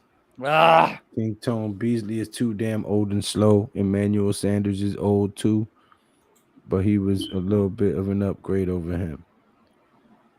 Devin Gordon says, peace, fellas. Peace. Have a good night. Have a good night, Gordon. Well, we're moving on up to the top. What? Oh, boy. Gulag. You fucking up the song. Gulag.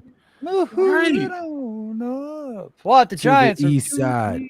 To a deluxe apartment in the sky.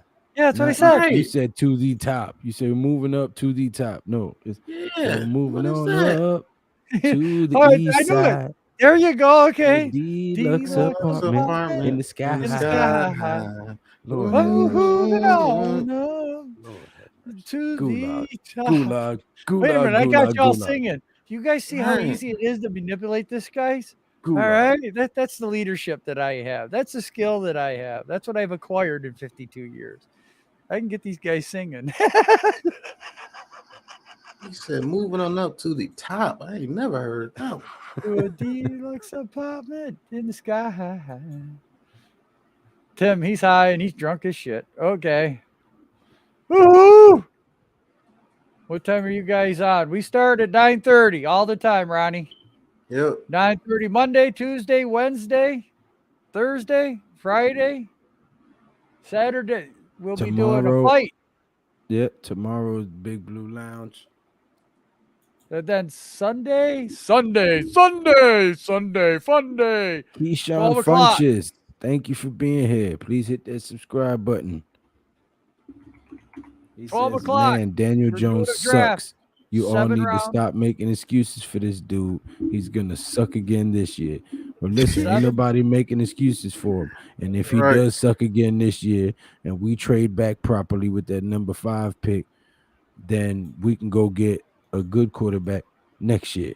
But we need to fix the O-line first and his defense first, so that whoever we bring back at quarterback can have a chance to be a beast and get some dubs for the G-Man. All right, Ronnie.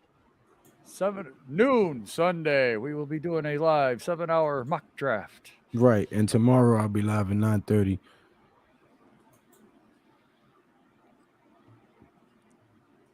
J-Dub, man, thanks for coming. We appreciate you guys being here. All you new viewers, like, subscribe, ring that bell. We do a lot of things together, as you heard. Pause. Only if you want to. All right. Now, some of us do have a bangers and mash video. Okay, I'm going to name a video of that too. You watch. I'm not playing with y'all, man. You guys wait. I'm going to name a video, bangers and mash. I'll bet you that gets 1,000 views. It's ridiculous, man. I don't understand. The Big Blue Krew's bangers and mash. Okay, people will definitely at all. I am not affiliated with any bangers and mash material. Man, that movie with The Rock and Kevin Hart, where he was like, I'm out. For the record, I am not in. I am not in. Right. I'm out. Right. Oh, Shit, goodness. I am out on the bangers and mash. Oh. Never in. I am don't- out. I don't even know where that came from. Well, just having a little fun. Ah, damn it. You know, it's better than pork roll. I got to admit, that was one of my flops. Oh, my God.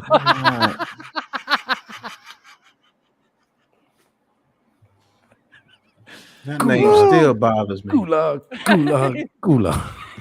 I told you. Vigolage. Niet.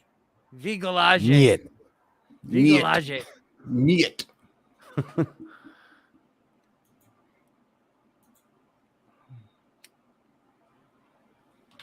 But no, thank you guys for rocking with us. Thank you for Yes. over 50 in the chat.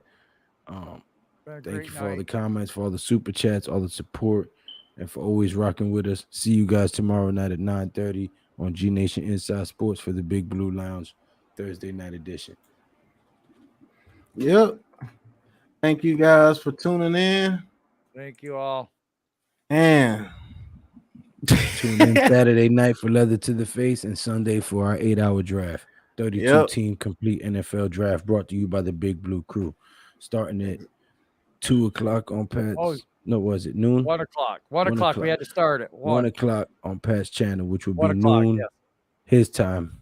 1 o'clock Eastern Standard Time on Big Pat Sports Talk at 3 o'clock. I thought we was going to start a little later because you said you had a soccer game that day. So right, it's going to be 1 o'clock my time, 2 o'clock your guys' time on Eastern. There you go. Yeah, that's right. So 2 o'clock Eastern Standard Time, Big Pat Sports Talk channel. 4 o'clock on Classified 3F with Joe's. 6 o'clock we'll hop on with me, and we'll take you out for the last 3 rounds of the draft. So that's right. Yep. But until then, until the next live stream. Just real quick. Yes, Which is Roddy, we are going to tomorrow have a draft night party. We will be Yeah, we having are. a draft. That's a definite 100% guaranteed. Chips, dip, No, we're not. entertainment. How we're delusional about Daniel Jones because we say keep him here his last year, and if he sucks, get rid of him.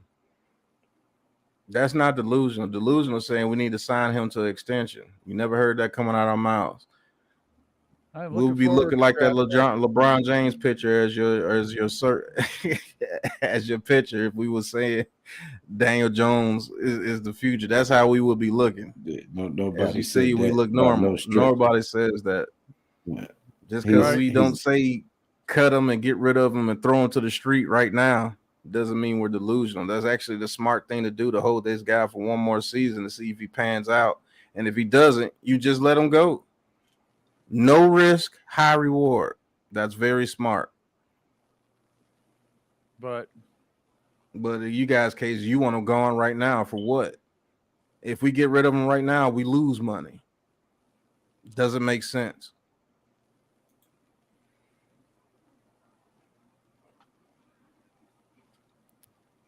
Right. But until the next episode, guys. Peace. Peace.